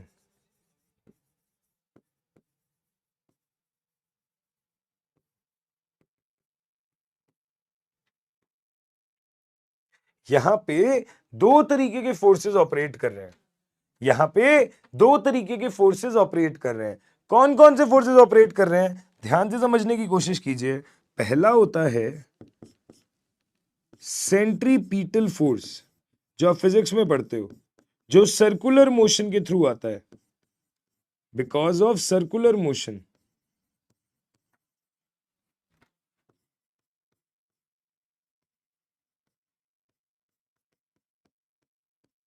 Because of circular motion of electron around nucleus. ठीक है, ये है सेंट्रीपीटल फोर्स। सेकेंड पॉइंट है मेरे पास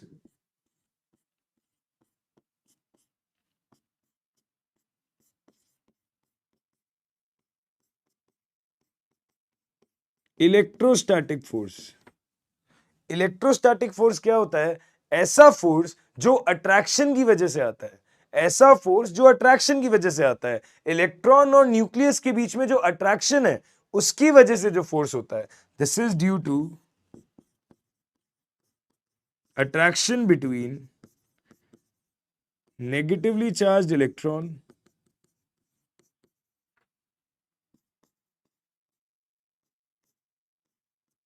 and positively charged nucleus.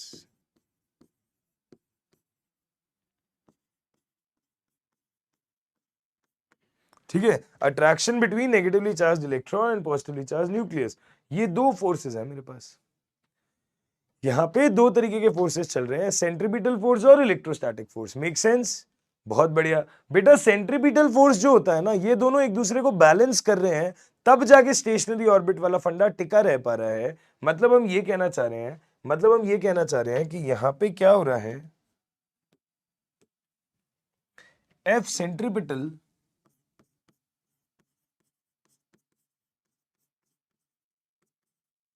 Equal to F electrostatic. ठीक है, ये होने वाला है। अब एक बार मॉडल को ध्यान से सोचो, ये है तुम्हारा न्यूक्लियस। ठीक है, इसके अराउंड तुमने ये पहला ऑर्बिट बनाया, लेट्स से इसके अराउंड तुमने ये दूसरा ऑर्बिट बनाया। तो बेटा जी अगर आप यहाँ पे इलेक्ट्रॉन्स भरोगे, तो एक इलेक्ट्रॉन इसमें, सपोज करो दो इलेक्ट्रॉन इसमें है, सपोज करो चार इलेक्ट्रॉन इसमें है, बीच में मेरा न्यूक्लियस है। ऐसी कोई बात है मेरे पास? है ना। ध्यान से समझने की कोशिश कीजिएगा, ध्यान से समझने की कोशिश कीजिएगा। मैंने आपको पहले भी सिखाया था, मैं दोबारा सिखा रहा हूं। अगर मुझे न्यूक्लियस पे चार्ज देखना है, तो आपको पता है न्यूक्लियस में दो चीजें होती हैं, प्रोटॉन्स और न्यूट्रॉन्स। न्यूट्रॉन्स तो न्यूट्रल है, उनमें कोई चार्ज होता नहीं है, खाली प्रोटॉन्स की वजह से चार्ज होता है। अगर प्रोटॉन्स की वजह से चार्ज होता है तो बेटा प्रोटॉन की संख्या होती है एटॉमिक नंबर के बराबर, और एक प्रोटॉन पे चार्ज होता है प्लस ही। तो एटॉमिक नंबर जितने प्रोटॉन होंगे तो उन पे चार्ज होगा प्लस का Ze। ये आ गया चार्ज ऑन न्यूक्लियस। सही है। और अगर आप मैग्नीट्यूड ही देखेंगे तो आप बोलेंगे चार्ज ऑन इलेक्ट्रॉन आएगा केवल E, है ना। चार्ज ऑन इलेक्ट्रॉन आएगा केवल E।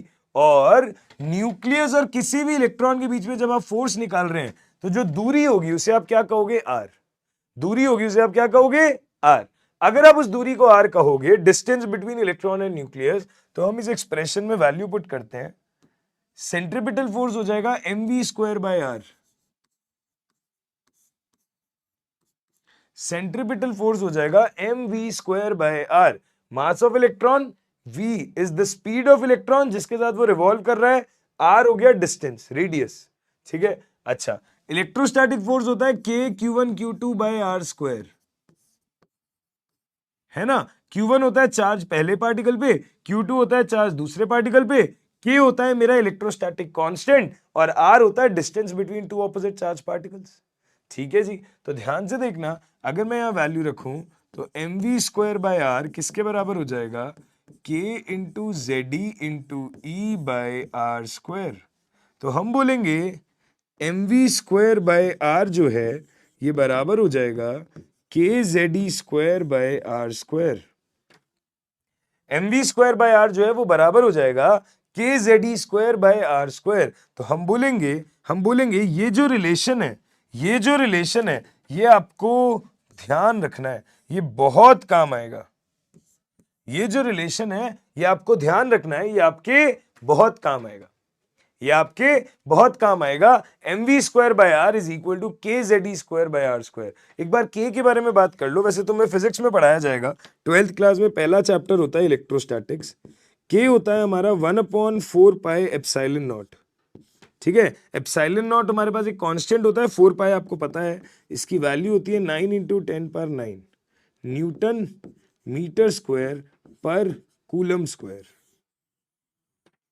ठीक है, इस k को हम कहते हैं electrostatic constant.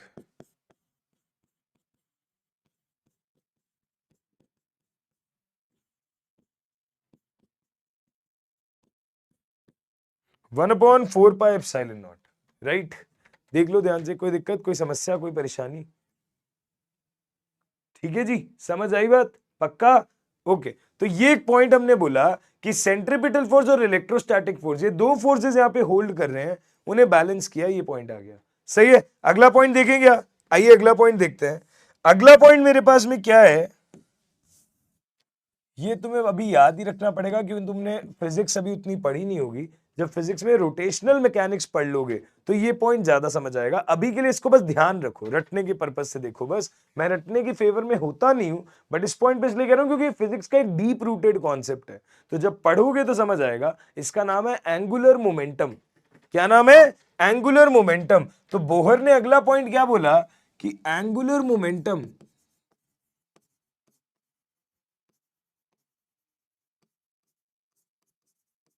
of an electron is always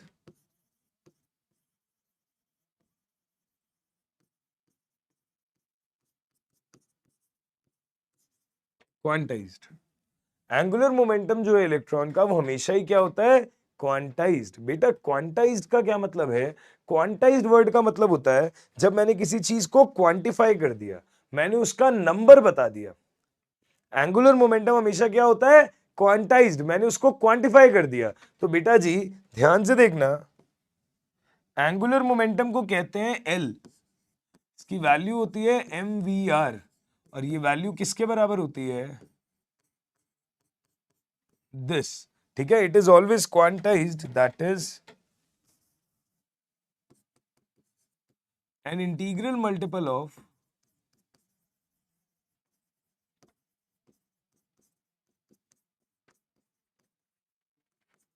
h/2π, that is an integral multiple of h/2π।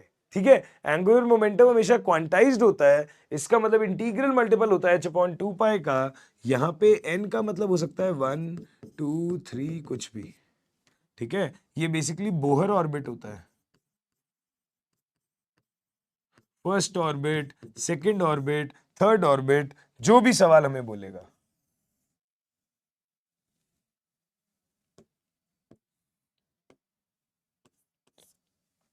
ठीक है, तो L बराबर होता है mvr के। mvr है फिजिक्स का formula, m is mass, v is velocity, r is radius, n is Bohr orbit, first orbit, second orbit, third orbit, ninth orbit, h/2π का सिग्निफिकेंट मल्टीपल होता है, इंटीग्रल मल्टीपल होता है।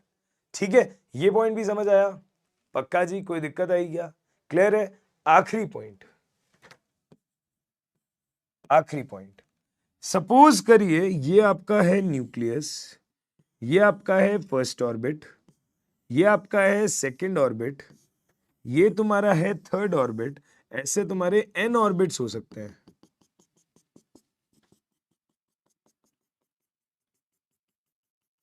ऐसे तुम्हारे कितने ऑर्बिट्स हो सकते हैं? एन। अब ध्यान से देखो, nucleus first orbit, second orbit, third orbit, nth orbit. मैंने बोला मेरा एक इलेक्ट्रॉन जो है वो है फर्स्ट सेकंड ऑर्बिट में, लेट्स से मेरा एक इलेक्ट्रॉन जो है वो है सेकंड ऑर्बिट में। ठीक है, तो मैंने बोला यदि मेरा इलेक्ट्रॉन सेकंड ऑर्बिट से थर्ड ऑर्बिट जाता है, यदि मेरा इलेक्ट्रॉन सेकंड ऑर्बिट से थर्ड ऑर्बिट में जाता है जंप करने, है ना, सेकंड ऑर्बिट से थर्ड ऑर्बिट जाता है जंप करने, तो हम बोलेंगे एनर्जी में चेंज आएगा क्योंकि ऑर्बिट नंबर चेंज हुआ है। तो जो एनर्जी में चेंज आएगा, है ना, किसी हायर ऑर्बिट में गया लोअर ऑर्बिट से, ठीक है, तो जो एनर्जी में चेंज आएगा वो किसके बराबर होगा? ये जो भी फ्रीक्वेंसी या वेवलेंथ का फोटोन इंसिडेंट करेगा,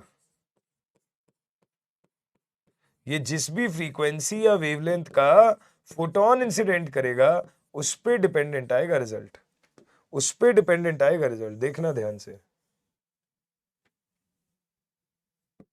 ठीक है, हमने बोला अगर आपका इलेक्ट्रॉन किसी ऑर्बिट से किसी दूसरे ऑर्बिट में जाता है, लोअर से हायर जाए, हायर से लोअर आए, कहीं जाए, तो उस समय जो एनर्जी का डिफरेंस होगा वो किसके बराबर होगा? कि इस ट्रांजिशन के दौरान जो फोटोन है वो किस वेवलेंथ या फ्रीक्वेंसी का निकला है। सर फोटोन पिक्चर में कहां से आ गया? निकल तो इलेक्ट्रॉन रहा है, तो यस, इस इलेक्ट्रॉन के मूवमेंट के दौरान जो वेवलेंथ रही होगी वो किसी फोटोन की वेवलेंथ या फ्रीक्वेंसी भी रही होगी, तो हमने वो बोल दी। ऑलरेडी ज्यादा काम नहीं आएगा, बट हाँ एक पॉइंट है, ध्यान रख लो बस। सही है, चलो जी, ये बातें हुई क्या? तो बेटा मैंने बोहर के 5 पॉइंट बताए, एक बार देख लो, कोई दिक्कत है तो बता दो, फिर हम आगे शुरू करते हैं इसकी फॉर्मूलों की बारात। बोहर मॉडल में फॉर्मूले बहुत सारे हैं, बहुत ही सारे हैं, तो अब हमें एक एक करके फॉर्मूले समझने हैं, याद रखने हैं, क्वेश्चन देखने हैं, बात करेंगे। देखो ध्यान से एक बार ये पॉइंट्स। Yes,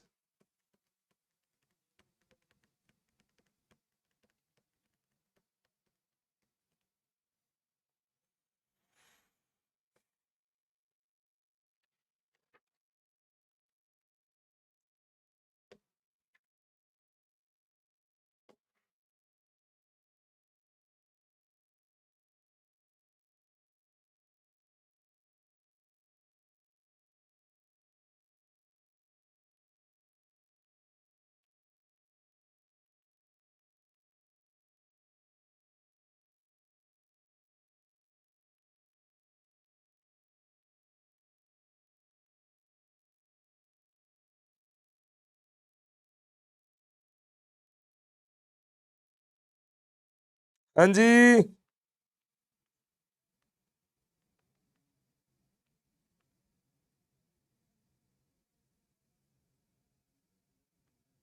yes. चलिए, तो सुने ध्यान से, ये मॉडल सिंगल इलेक्ट्रॉन स्पीशी पे वैलिड है। दूसरा पॉइंट, इलेक्ट्रॉन जो है वो रोटेट करते हैं न्यूक्लियस की प्रेजेंस में, सर्कुलर ऑर्बिट्स में, उन्हें स्टेशनरी ऑर्बिट कहा जाता है क्योंकि वो ऑर्बिट फिक्स एनर्जी की है, वो किसी तरीके की रेडिएशन ना तो एमिट कर रही है ना एब्जॉर्ब कर रही है। मॉडल यही है कि न्यूक्लियस आपका छोटा सा पार्ट है बीच में, इलेक्ट्रॉन उसके अराउंड घूम रहे हैं ऑर्बिट्स में। हमने बोला दो तरीके के फोर्सेस हैं जो इस चीज को बांधे हुए हैं, सेंट्रिपिटल और इलेक्ट्रोस्टैटिक। इलेक्ट्रोस्टैटिक फोर्स को कुछ बुक्स में कुलाम्बिक फोर्स भी लिखा जाता है क्योंकि चार्ज की यूनिट कुलाम्ब होती है ना, इस वजह से।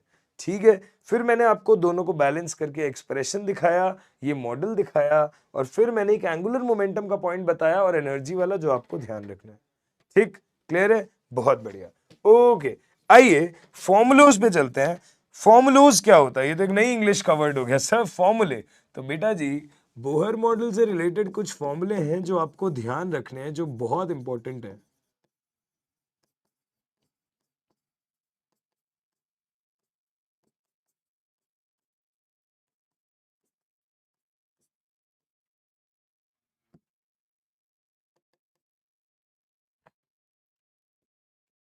ठीक है, पहला फॉर्मूला, बेटा एक बात ध्यान रखना, कोई भी फॉर्मूला हम डिराइव करें, कोई भी फॉर्मूला हम डिराइव करें, दो चीजों के रिस्पेक्ट में करेंगे, इन दो की वजह से ही आएंगे।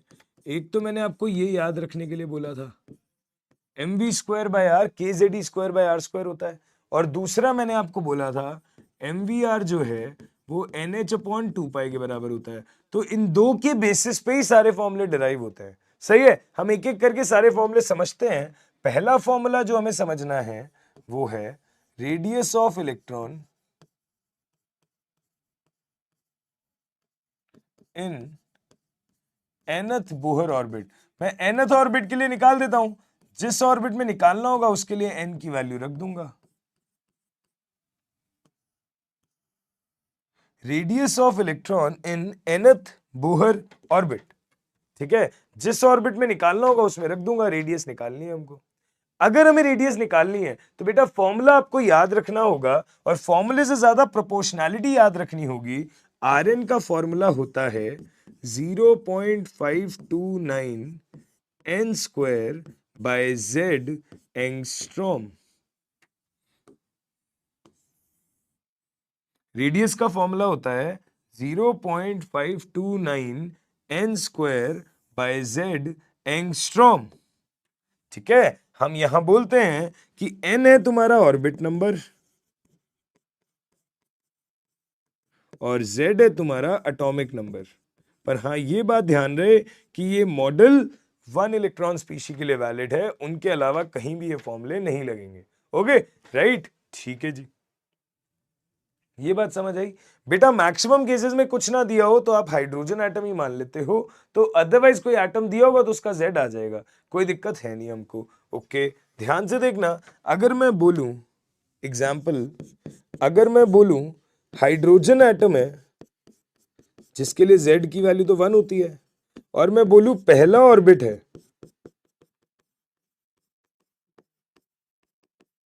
तो बेटा R1 की वैल्यू क्या हो जाएगी 0.529 इंटू 1 का स्क्वायर बाय 1 एंगस्ट्रॉम।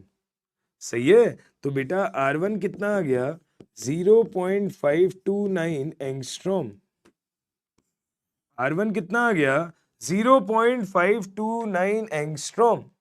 सही है, अगर R1 ये आ गया तो बेटा यही वाला जो फॉर्मूला है इसको ये भी तो लिखा जा सकता है कि जो Rn है वो किसके बराबर है R1 into N square by Z angstrom. जो Rn है वो किसके बराबर है R1 into N square by Z angstrom. अगर ऐसा है तो मुझे more than remembering this formula, मुझे याद ये रखना होता है कि 0.529 तो कांस्टेंट है, मुझे ये ज्यादा ध्यान रखना है कि जो रेडियस है nth ऑर्बिट में वो प्रोपोर्शनल है एन स्क्वायर बाय जेड के।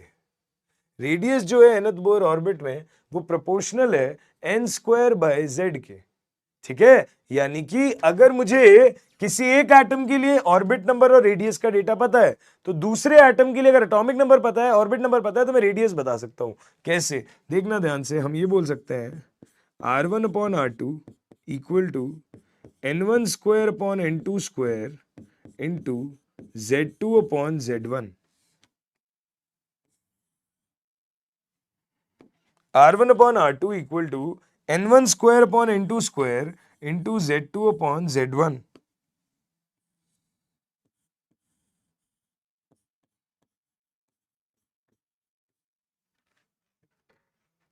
सही है, पक्का, ये देख लो ध्यान से, ऐसे हम रेशियो निकाल सकते हैं, इस पे बातचीत होती है, सीखेंगे इसको अप्लाई करना। अभी फॉर्मूला समझ के रखा है। Second point, second type of formula,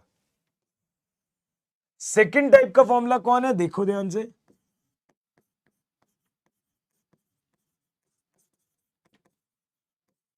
velocity of electron in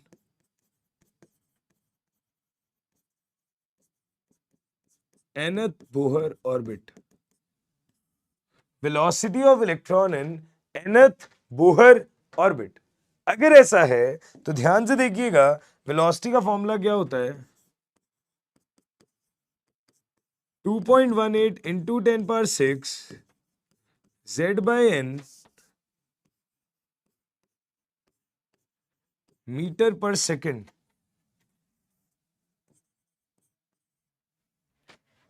2.18 into 10⁻6 Z/n metre per second. ठीक है, ये आ गई velocity of electron nth Bohr orbit में। कि वेलोसिटी का फॉर्मूला क्या है? 2.18 into 10⁻6 Z/n metre per second. ये आपको फिर से ध्यान रखना होता है। अब ऑब्वियस सी बात है, अगर मैं यहां पे n को 1 रखूं और z को 1 रखूं, n को 1 रखूं मतलब फर्स्ट ऑर्बिट, z को 1 रखूं मतलब हाइड्रोजन एटम, तो आप बोलोगे v1 की वैल्यू आएगी 2.18 इंटू 10⁻6 मीटर पर सेकेंड। तो हम यहां से ये कह सकते हैं क्या कि Vn का फॉर्मूला आ गया V1 इंटू Z/n। Vn का फॉर्मूला आ गया V1 इंटू Z/n। मैं यहां से क्लियरली ये बोल सकता हूं कि Vn जो है वो प्रोपोर्शनल है Z/n के। जो वेलोसिटी ऑफ इलेक्ट्रॉन है, जो स्पीड ऑफ इलेक्ट्रॉन है nth ऑर्बिट में, वो प्रोपोर्शनल है Z/n के, है ना। वेलोसिटी जो है वो प्रोपोर्शनल है Z/n के। अगर Z/n की प्रोपोर्शनल है, इसका मतलब ये हो गया कि V1 अपॉन V2 किसके बराबर हो जाएगा? Z1 upon Z2 into N2 upon N1।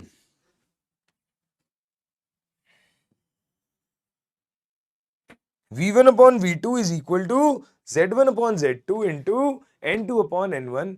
इस तरीके से वेलोसिटीज का रेशियो भी लिया जा सकता है। क्वेश्चन रेशियोज पे ही आते हैं, ठीक है। क्वेश्चन कभी तुमसे एग्जैक्ट कैलकुलेशन वाला नहीं आएगा, बहुत ही कम चांसेस है कि आए। अगर एग्जामिनर बिल्कुल ही वेला है तो जरूर पूछ सकता है, पर हाँ, मैक्सिमम जो ऑब्जर्वेशन आज तक का रहा है वो यही रहा है कि हमेशा क्वेश्चन आपसे कैसे पूछे गए हैं? ऐसे रेशियोज वाले, हमेशा ऐसे रेशियोज वाले। ठीक है, रेडियस क्लियर है, वेलोसिटी क्लियर है, कोई दिक्कत तो नहीं है? पक्का जी, बहुत बढ़िया। अगर रेडियस ठीक है, वेलोसिटी ठीक है, तो आइए दो फर्जी फॉर्मूले देखें जिनको बहुत कम यूज करेंगे, बट पढ़ना तो है ही। थर्ड हो गया, इन दोनों का कॉम्बिनेशन से एक बनता है time period of electron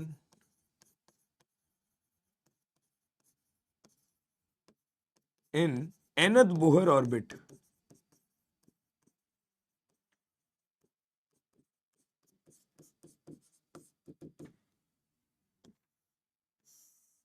time period of electron in nth Bohr orbit. अगर मुझे टाइम पीरियड बताना है तो ध्यान से समझने की कोशिश करना प्लीज, ध्यान से समझने की कोशिश करना प्लीज। आपको पता है distance is equal to speed into time होता है, बचपन से पढ़ रहे हैं formula. Distance is equal to speed into time. तो टाइम क्या हो गया? Distance upon speed. डिस्टेंस क्या हो गया? सर्कुलर पाथ पे रेडियस, या फिर सरकमफेरेंस। रेडियस नहीं, सरकमफेरेंस। सर्कुलर पाथ पे जो डिस्टेंस कवर करते हैं उसे सरकमफेरेंस कहते हैं। और स्पीड हो गई आपकी वेलोसिटी Vn। तो हमने बोला टाइम पीरियड किसी इलेक्ट्रॉन का क्या होगा? जितना उसने सरकमफेरेंस 2πrn अपॉन जो उसकी है वेलोसिटी या स्पीड। तो अब मैंने बोला यहां से 2π इंटू Rn आ जाएगा ये, ठीक है। और ये एंगस्ट्रॉम में है तो इसे तुम मीटर में भी कन्वर्ट करने की कोशिश करोगे, और ये आ जाएगा ये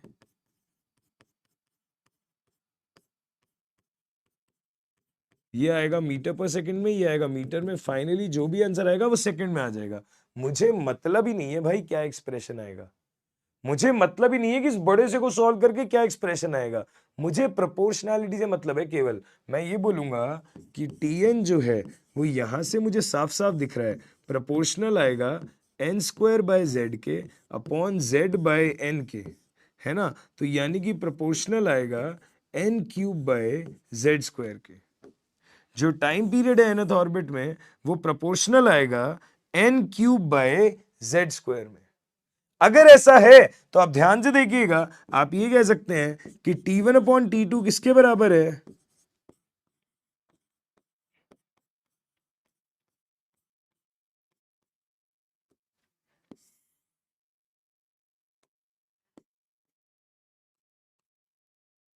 देखो, ठीक है, ये क्या आ गया तुम्हारा? ये क्या आ गया तुम्हारा? Time period. अगर टाइम पीरियड आ गया तो अगला एक्सप्रेशन निकालना तो और आसान है।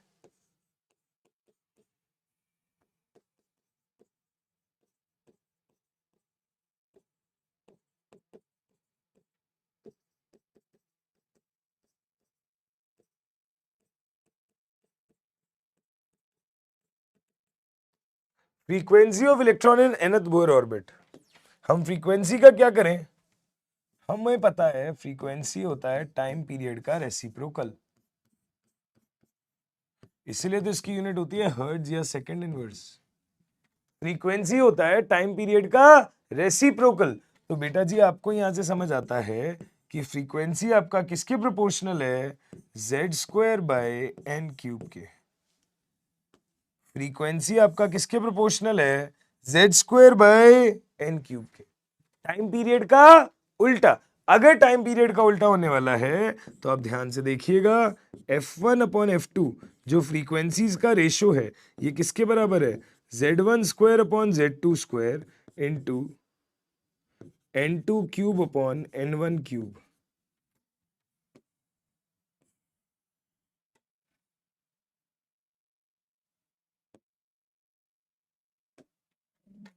ठीक है, पक्का क्लियर है। तो ये हो गया टाइम पीरियड का रेशियो, वो हो गया फ्रीक्वेंसी का रेशियो। ये हमारे 2 पॉइंट्स और हैं, इन पे ज्यादा सवाल नहीं आते।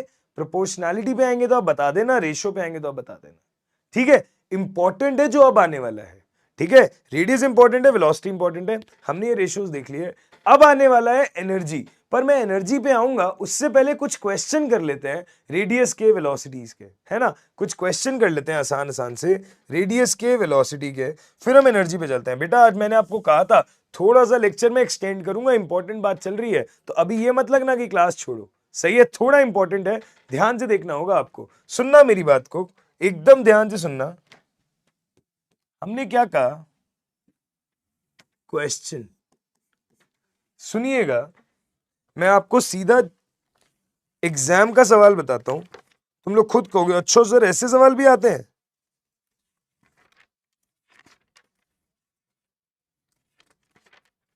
Yes,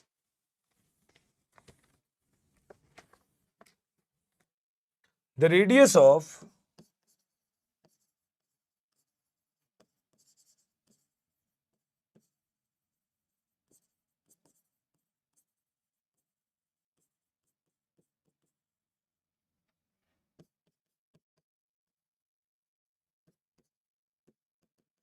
the radius of second Bohr orbit of hydrogen atom is A option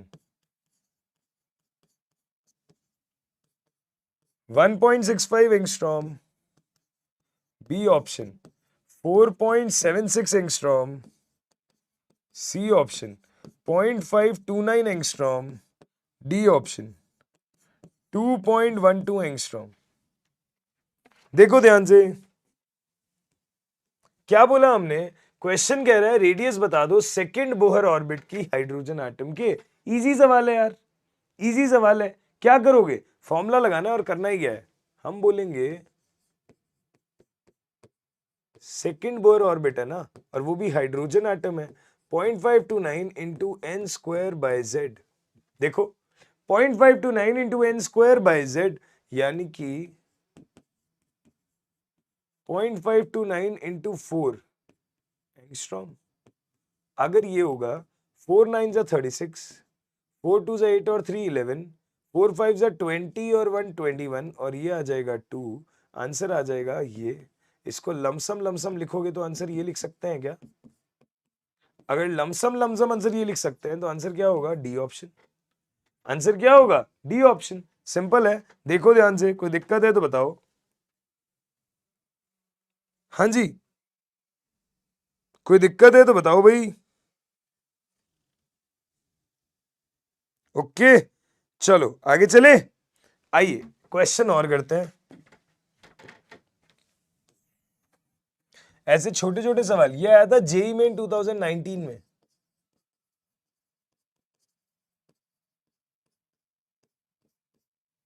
ठीक है जी, अगला क्वेश्चन देखो, calculate ratio of radius.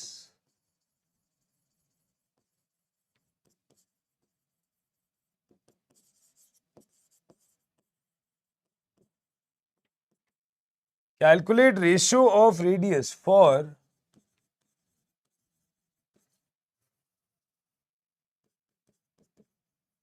second orbit of hydrogen atom and third orbit of lithium ion for second orbit of hydrogen atom and third orbit of lithium ion. ध्यान से देखना, options है 3/4,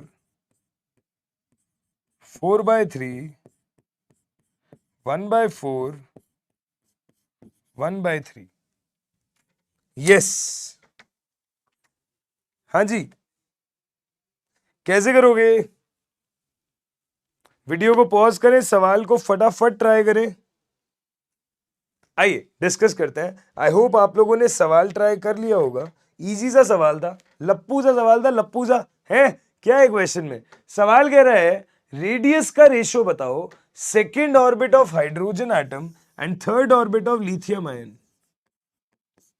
तो हम बोलते हैं रेडियस का नोटेशन कुछ इस तरीके से n, z.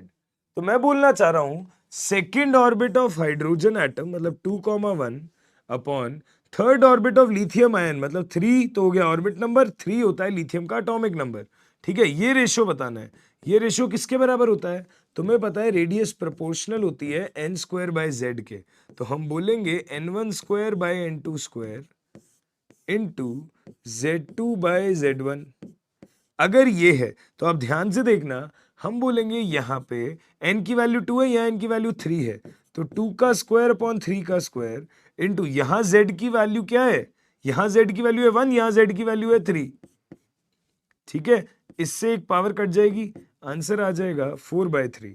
तो हम बोलेंगे R1 अपॉन R2 का जो रेशियो है ये कितना आ जाएगा? 4/3. आंसर आ जाएगा बी. R1 अपॉन R2 का जो रेशियो है वो क्या आ जाएगा? 4/3. आंसर क्या आ जाएगा? बी. सही है? पक्का है? ठीक, बहुत बढ़िया. एक क्वेश्चन और करते हैं, एक क्वेश्चन और करते हैं.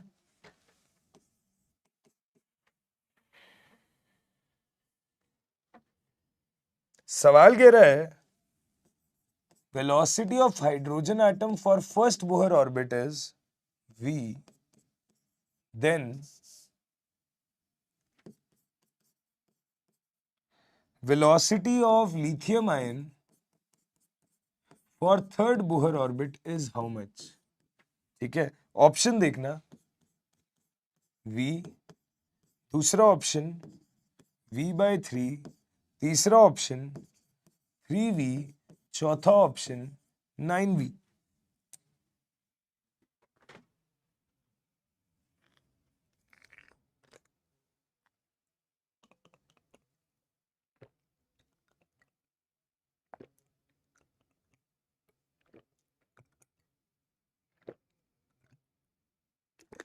हाँ जी, देखा गया यहां तक? कोई दिक्कत, कोई समस्या?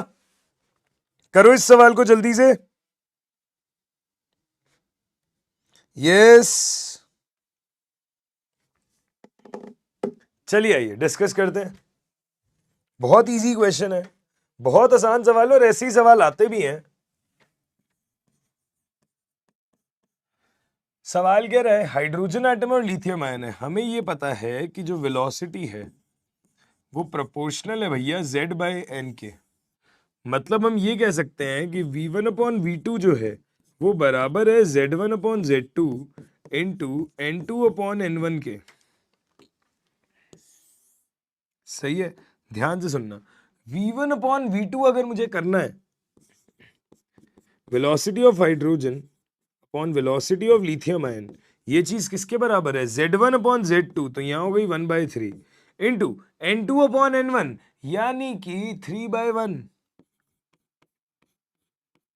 वैल्यू क्या आ गई? 1/1. अगर वैल्यू आ गई 1/1 तो क्या आएगा यहाँ पे? हम बोलेंगे हाइड्रोजन की जो वेलोसिटी है वो लिथियम आयन की वेलोसिटी के बराबर है. और हाइड्रोजन की वेलोसिटी हमें क्वेश्चन ने कितनी दी है? v. अगर वैल्यू दी है v तो मेरा आंसर क्या हो जाएगा? v. और अगर मेरा आंसर हो जाएगा v तो correct answer will be A option. Correct answer will be A option. Velocity क्या आ जाएगी भाई? v आ जाएगी. बोलो हाँ या ना? सही है, वेलोसिटी क्या आ जाएगी? v आ जाएगी. ए आंसर आ जाएगा. कोई दिक्कत नहीं है ना? पक्की बात है ना? बहुत बढ़िया. अगर यहां तक सब कुछ क्लियर है, अगर यहां तक सब कुछ क्लियर है तो बेटा ये बात हो गई हमारे पास में वेलोसिटी तक की, है ना। मैंने रेडियस पढ़ा, वेलोसिटी पढ़ा, ऐसे ही बेटा टाइम पीरियड और फ्रीक्वेंसी के सवाल होते हैं। हमें उसके आगे बात करनी है, और उसके आगे की बात यह है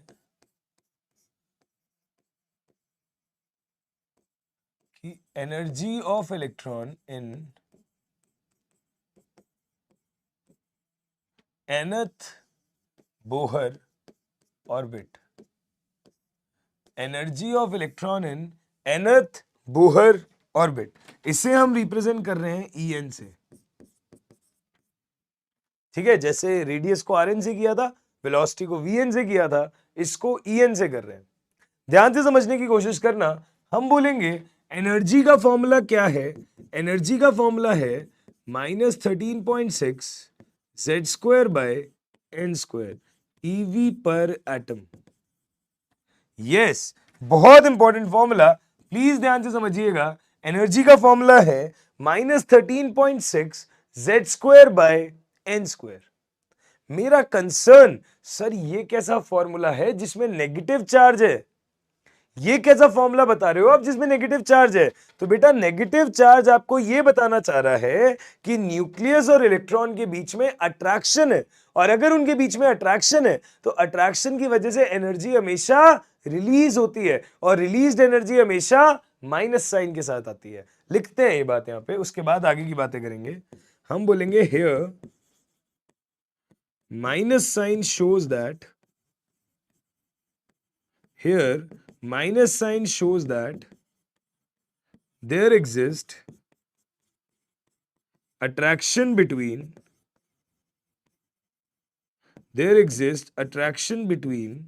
electron and nucleus, due to which energy is released, and which is signified by,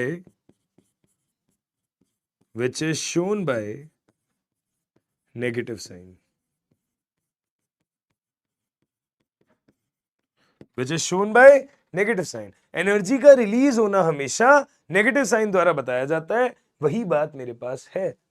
ठीक है, तो एनर्जी का फॉर्मूला आ गया -13.6 z square by n square electron volt पर एटम। मतलब अगर मैं बोलूं n 1 हो जाए और z भी 1 हो जाए, मतलब अगर मैं बोलूं फर्स्ट ऑर्बिट है, हाइड्रोजन एटम की बात है, तो हाइड्रोजन एटम के लिए पहले ऑर्बिट में जो एनर्जी होगी वो कितनी हो जाएगी, E1 हो जाएगा -13.6 इलेक्ट्रॉन वोल्ट, है ना। z स्क्वायर और n स्क्वायर, z और n 1 है।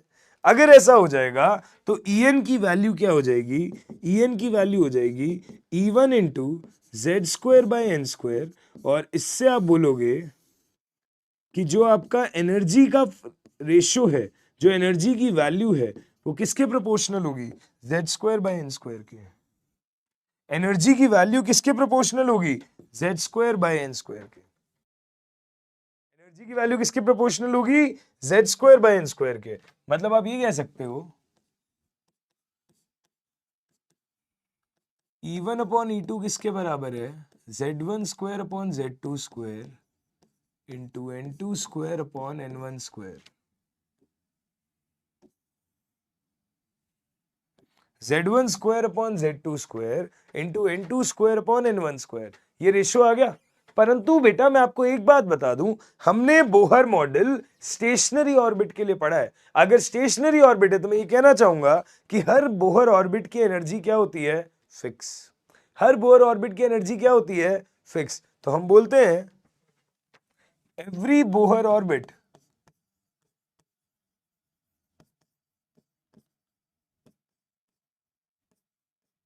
Has fixed value of energy.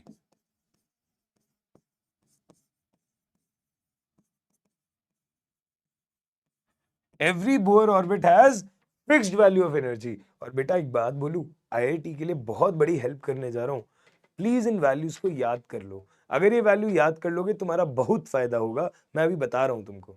ठीक है, सुनना ध्यान से। अगर मैं बोलूं एक एग्जाम्पल देखना, फॉर हाइड्रोजन एटम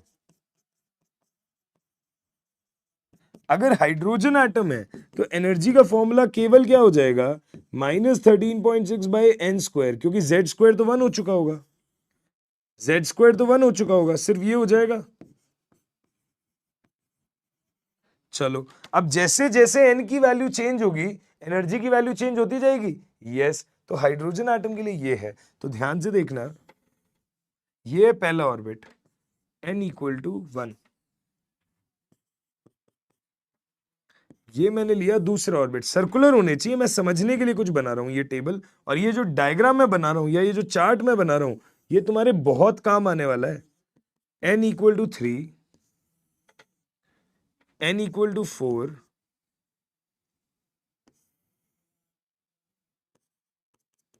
n = 5, और ऐसे आगे आगे आगे आगे आगे आगे जाते जाते n = इंफिनिटी, n = इंफिनिटी।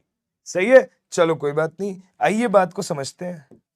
अगर n = 1 है तो यहाँ n = 1 रख दे, अगर n = 1 रख दे तो -13.6/1 का स्क्वायर -13.6, तो एनर्जी हो जाएगी -13.6 इलेक्ट्रॉन वोल्ट, एनर्जी हो जाएगी -13.6 इलेक्ट्रॉन वोल्ट।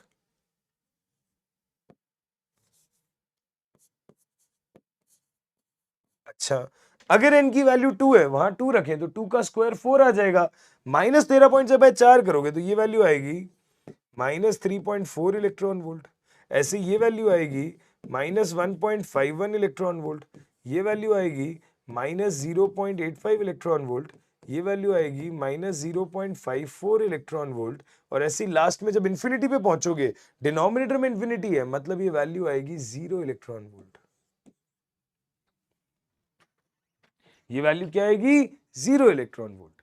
ठीक है, मैं चाहता हूं अभी वैल्यूज ध्यान रखो, तुम देखो जैसे जैसे n की वैल्यू बढ़ती जा रही है एनर्जी की वैल्यू पॉजिटिव की तरफ जाती जा रही है, मतलब -13.6 के कंपैरिजन में -3.4 तो ज्यादा पॉजिटिव है ना भाई, -3.4 के कंपैरिजन में -1.5 तो ज्यादा पॉजिटिव है ना भाई, ऐसे करते करते तुम 0 टच कर गए इंफिनिटी में, मतलब जैसे जैसे n की वैल्यू बढ़ रही है एनर्जी पॉजिटिव होती जा रही है। इसका क्या मतलब है कि जैसे जैसे ऑर्बिट नंबर बढ़ रहा है इलेक्ट्रॉन की न्यूक्लियस से दूरी बढ़ रही है, अगर इलेक्ट्रॉन की न्यूक्लियस से दूरी बढ़ रही है तो भाई साहब अट्रैक्शन क्या हो रहा है, कम, अट्रैक्शन कम हो रहा है तो नेगेटिव वैल्यू पॉजिटिव की तरफ जाती जा रही है, नेगेटिव वैल्यू पॉजिटिव की तरफ जाती जा रही है, बोलो हाँ या ना, सही है। ठीक है जी, ये था हाइड्रोजन एटम के लिए। अगर हाइड्रोजन एटम ना होता तो मैं बोलता कोई और एटम होता तो मैं साथ में z² मल्टीप्लाई कर देता, तो बेटा -13.6/n² की वैल्यू तो फिक्स है, कोई और एटम अगर होगा तो हमें सबसे सिर्फ क्या मल्टीप्लाई करना होगा, z², हर केस में केवल क्या मल्टीप्लाई करना होगा, z²। तो हाइड्रोजन है तो बहुत बढ़िया, कोई और है तो सिर्फ एक z² का मल्टीप्लिकेशन कर दो उसके एटॉमिक नंबर के स्क्वायर का, आपका काम सॉल्व। सही है, ध्यान से देखना। फॉर एग्जाम्पल अब यहां पे मैंने आपको बोला कि आपको यानी मैंने पोस्टुलेट में लिखवाया था कि अगर आपका इलेक्ट्रॉन किसी एक ऑर्बिट से दूसरे ऑर्बिट में जाता है, आप एनर्जी डिफरेंस पढ़ते हो, तो अब आपके लिए क्वेश्चन आसान हो गया। अगर आपको वैल्यूज पता है, सपोज करो मैंने बोला आपका इलेक्ट्रॉन 1 से फर्स्ट ऑर्बिट से उठ के सेकंड ऑर्बिट चला गया, बताओ कितना एनर्जी का चेंज आया, तो आप पहले तो फॉर्मूला लगाते फर्स्ट ऑर्बिट के लिए, फिर सेकंड ऑर्बिट के लिए, फिर अब तुम्हें वैल्यू पता है, सेकंड के लिए -3.4, फर्स्ट के लिए -3.6, फाइनल माइनस इनिशियल कर दो यार।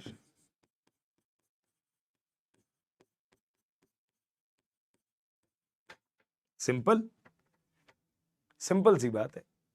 ठीक है, अदरवाइज तुम लोग मजदूरी करते, तुम लोग बोलते अरे सर आपने ये बोला है कि second orbit minus first orbit, तो सर सेकंड ऑर्बिट के लिए एनर्जी ये होती है और सर फर्स्ट ऑर्बिट के लिए एनर्जी ये होती है, तो सर अब क्या करेंगे, 13.6 z² कॉमन ले लेंगे, तो हमारे पास वैल्यू आएगी 1/n1² -1/n2²। यहां पे वैल्यू डाल के निकालोगे, इससे अच्छा भाई तुम्हें यहां साफ साफ दिख रहा है, साफ साफ दिख रहा है, और अगर एटम कोई और है, हाइड्रोजन एटम नहीं है, तो ये वैल्यू ये हो जाएगी, है ना। तो अगर ये वैल्यूज याद रखते हो तो तुम्हारे बहुत सारे क्वेश्चन हो जाएंगे, क्योंकि सवाल इतने में खेलता है। एक इलेक्ट्रॉन सेकंड ऑर्बिट से फिफ्थ ऑर्बिट चला गया, एक इलेक्ट्रॉन थर्ड ऑर्बिट से फिफ्थ ऑर्बिट चला गया, एक इलेक्ट्रॉन फिफ्थ ऑर्बिट से फर्स्ट ऑर्बिट आ गया। अगर ये बातें ध्यान है वैल्यूज की तो चुटकियों में सवाल हल हो जाएगा। अदरवाइज मजदूरी करनी है तो करते रहो, कोई रोक नहीं रहा तुम्हें। पर जेई के अंदर कम टाइम में जल्दी सवाल करोगे, ज्यादा नंबर आएंगे यार, क्योंकि एक्स्ट्रा सवाल कर पाओगे, है ना। ठीक है, ओके। अगर ये समझ आता है तो एक लास्ट चीज सुन लो, फिर उसके आगे शुरू करेंगे अगली क्लास में बातचीत। बेटा जी हमेशा ध्यान रखना, जो n इक्वल टू 1 है, जो सबसे बेसिक लेवल है, इसे कहते हैं ग्राउंड स्टेट। इसे हम कहते हैं ग्राउंड स्टेट। और जो n इक्वल टू 2 है, n इक्वल टू 3 है, n इक्वल टू 4 है, और ऐसे करते करते n इक्वल टू इंफिनिटी है, ये जो सारे के सारे हैं इन्हें हम कहते हैं एक्साइटेड स्टेट। इसे हम क्या कहते हैं? Excited state. मतलब ग्राउंड स्टेट के ऊपर जितनी भी स्टेट्स हैं वो सारी की सारी एक्साइटेड स्टेट्स हैं।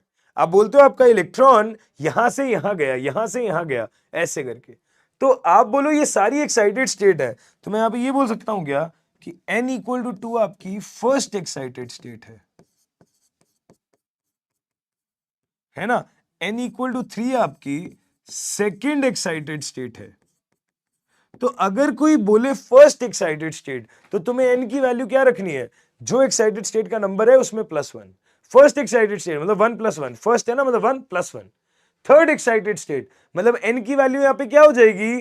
3 + 1, क्योंकि एक्साइटेड स्टेट का नंबर कौन सा है? थर्ड, एक जोड़ना है उसमें।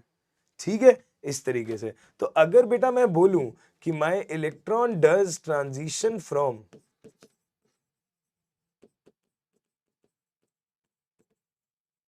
Fifth excited state to 11th excited state, तो ये कौन सा ट्रांजिशन है? ए ऑप्शन 5 से 11, बी ऑप्शन 11 से 5, सी ऑप्शन 6 से 12, डी ऑप्शन 12 से 6। मैं बोल रहा हूं मेरा इलेक्ट्रॉन फिफ्थ एक्साइटेड स्टेट से 11th एक्साइटेड स्टेट पे ट्रांजिशन कर रहा है। बताओ कौन सा ट्रांजिशन है? क्या बोलोगे? आप बोलोगे फिफ्थ एक्साइटेड स्टेट का मतलब है n equal to 6, 11th excited state का मतलब है n इक्वल टू 12, क्योंकि जो एक्साइटेड स्टेट का नाम है उसमें +1 करना होता है। हमने बोला 5 + 1 6, 11 + 1 12, आंसर क्या आ जाएगा? 6 to 12। सही है, ठीक है, पक्का? ओके जी। तो ये चीज अगर ध्यान रखोगे तो इसके आधार पर हम एनर्जी पे और सवाल करेंगे, अच्छे अच्छे सवाल करेंगे, पर अगली क्लास में और सवाल करेंगे, अच्छे अच्छे सवाल करेंगे, पर अगली क्लास में आपको होमवर्क मिल जाएगा। इससे होमवर्क वाली स्लाइड पे नोट्स के अंदर चेक कर लेना। अगली क्लास में बोर मॉडल को ऑलमोस्ट खत्म करेंगे और अगले फाइनल मॉडल की तरफ चलेंगे। ठीक है बेटा, चलिए तो इसके साथ आज का लेक्चर समाप्त करते हैं। Thank you so much, take care, bye bye.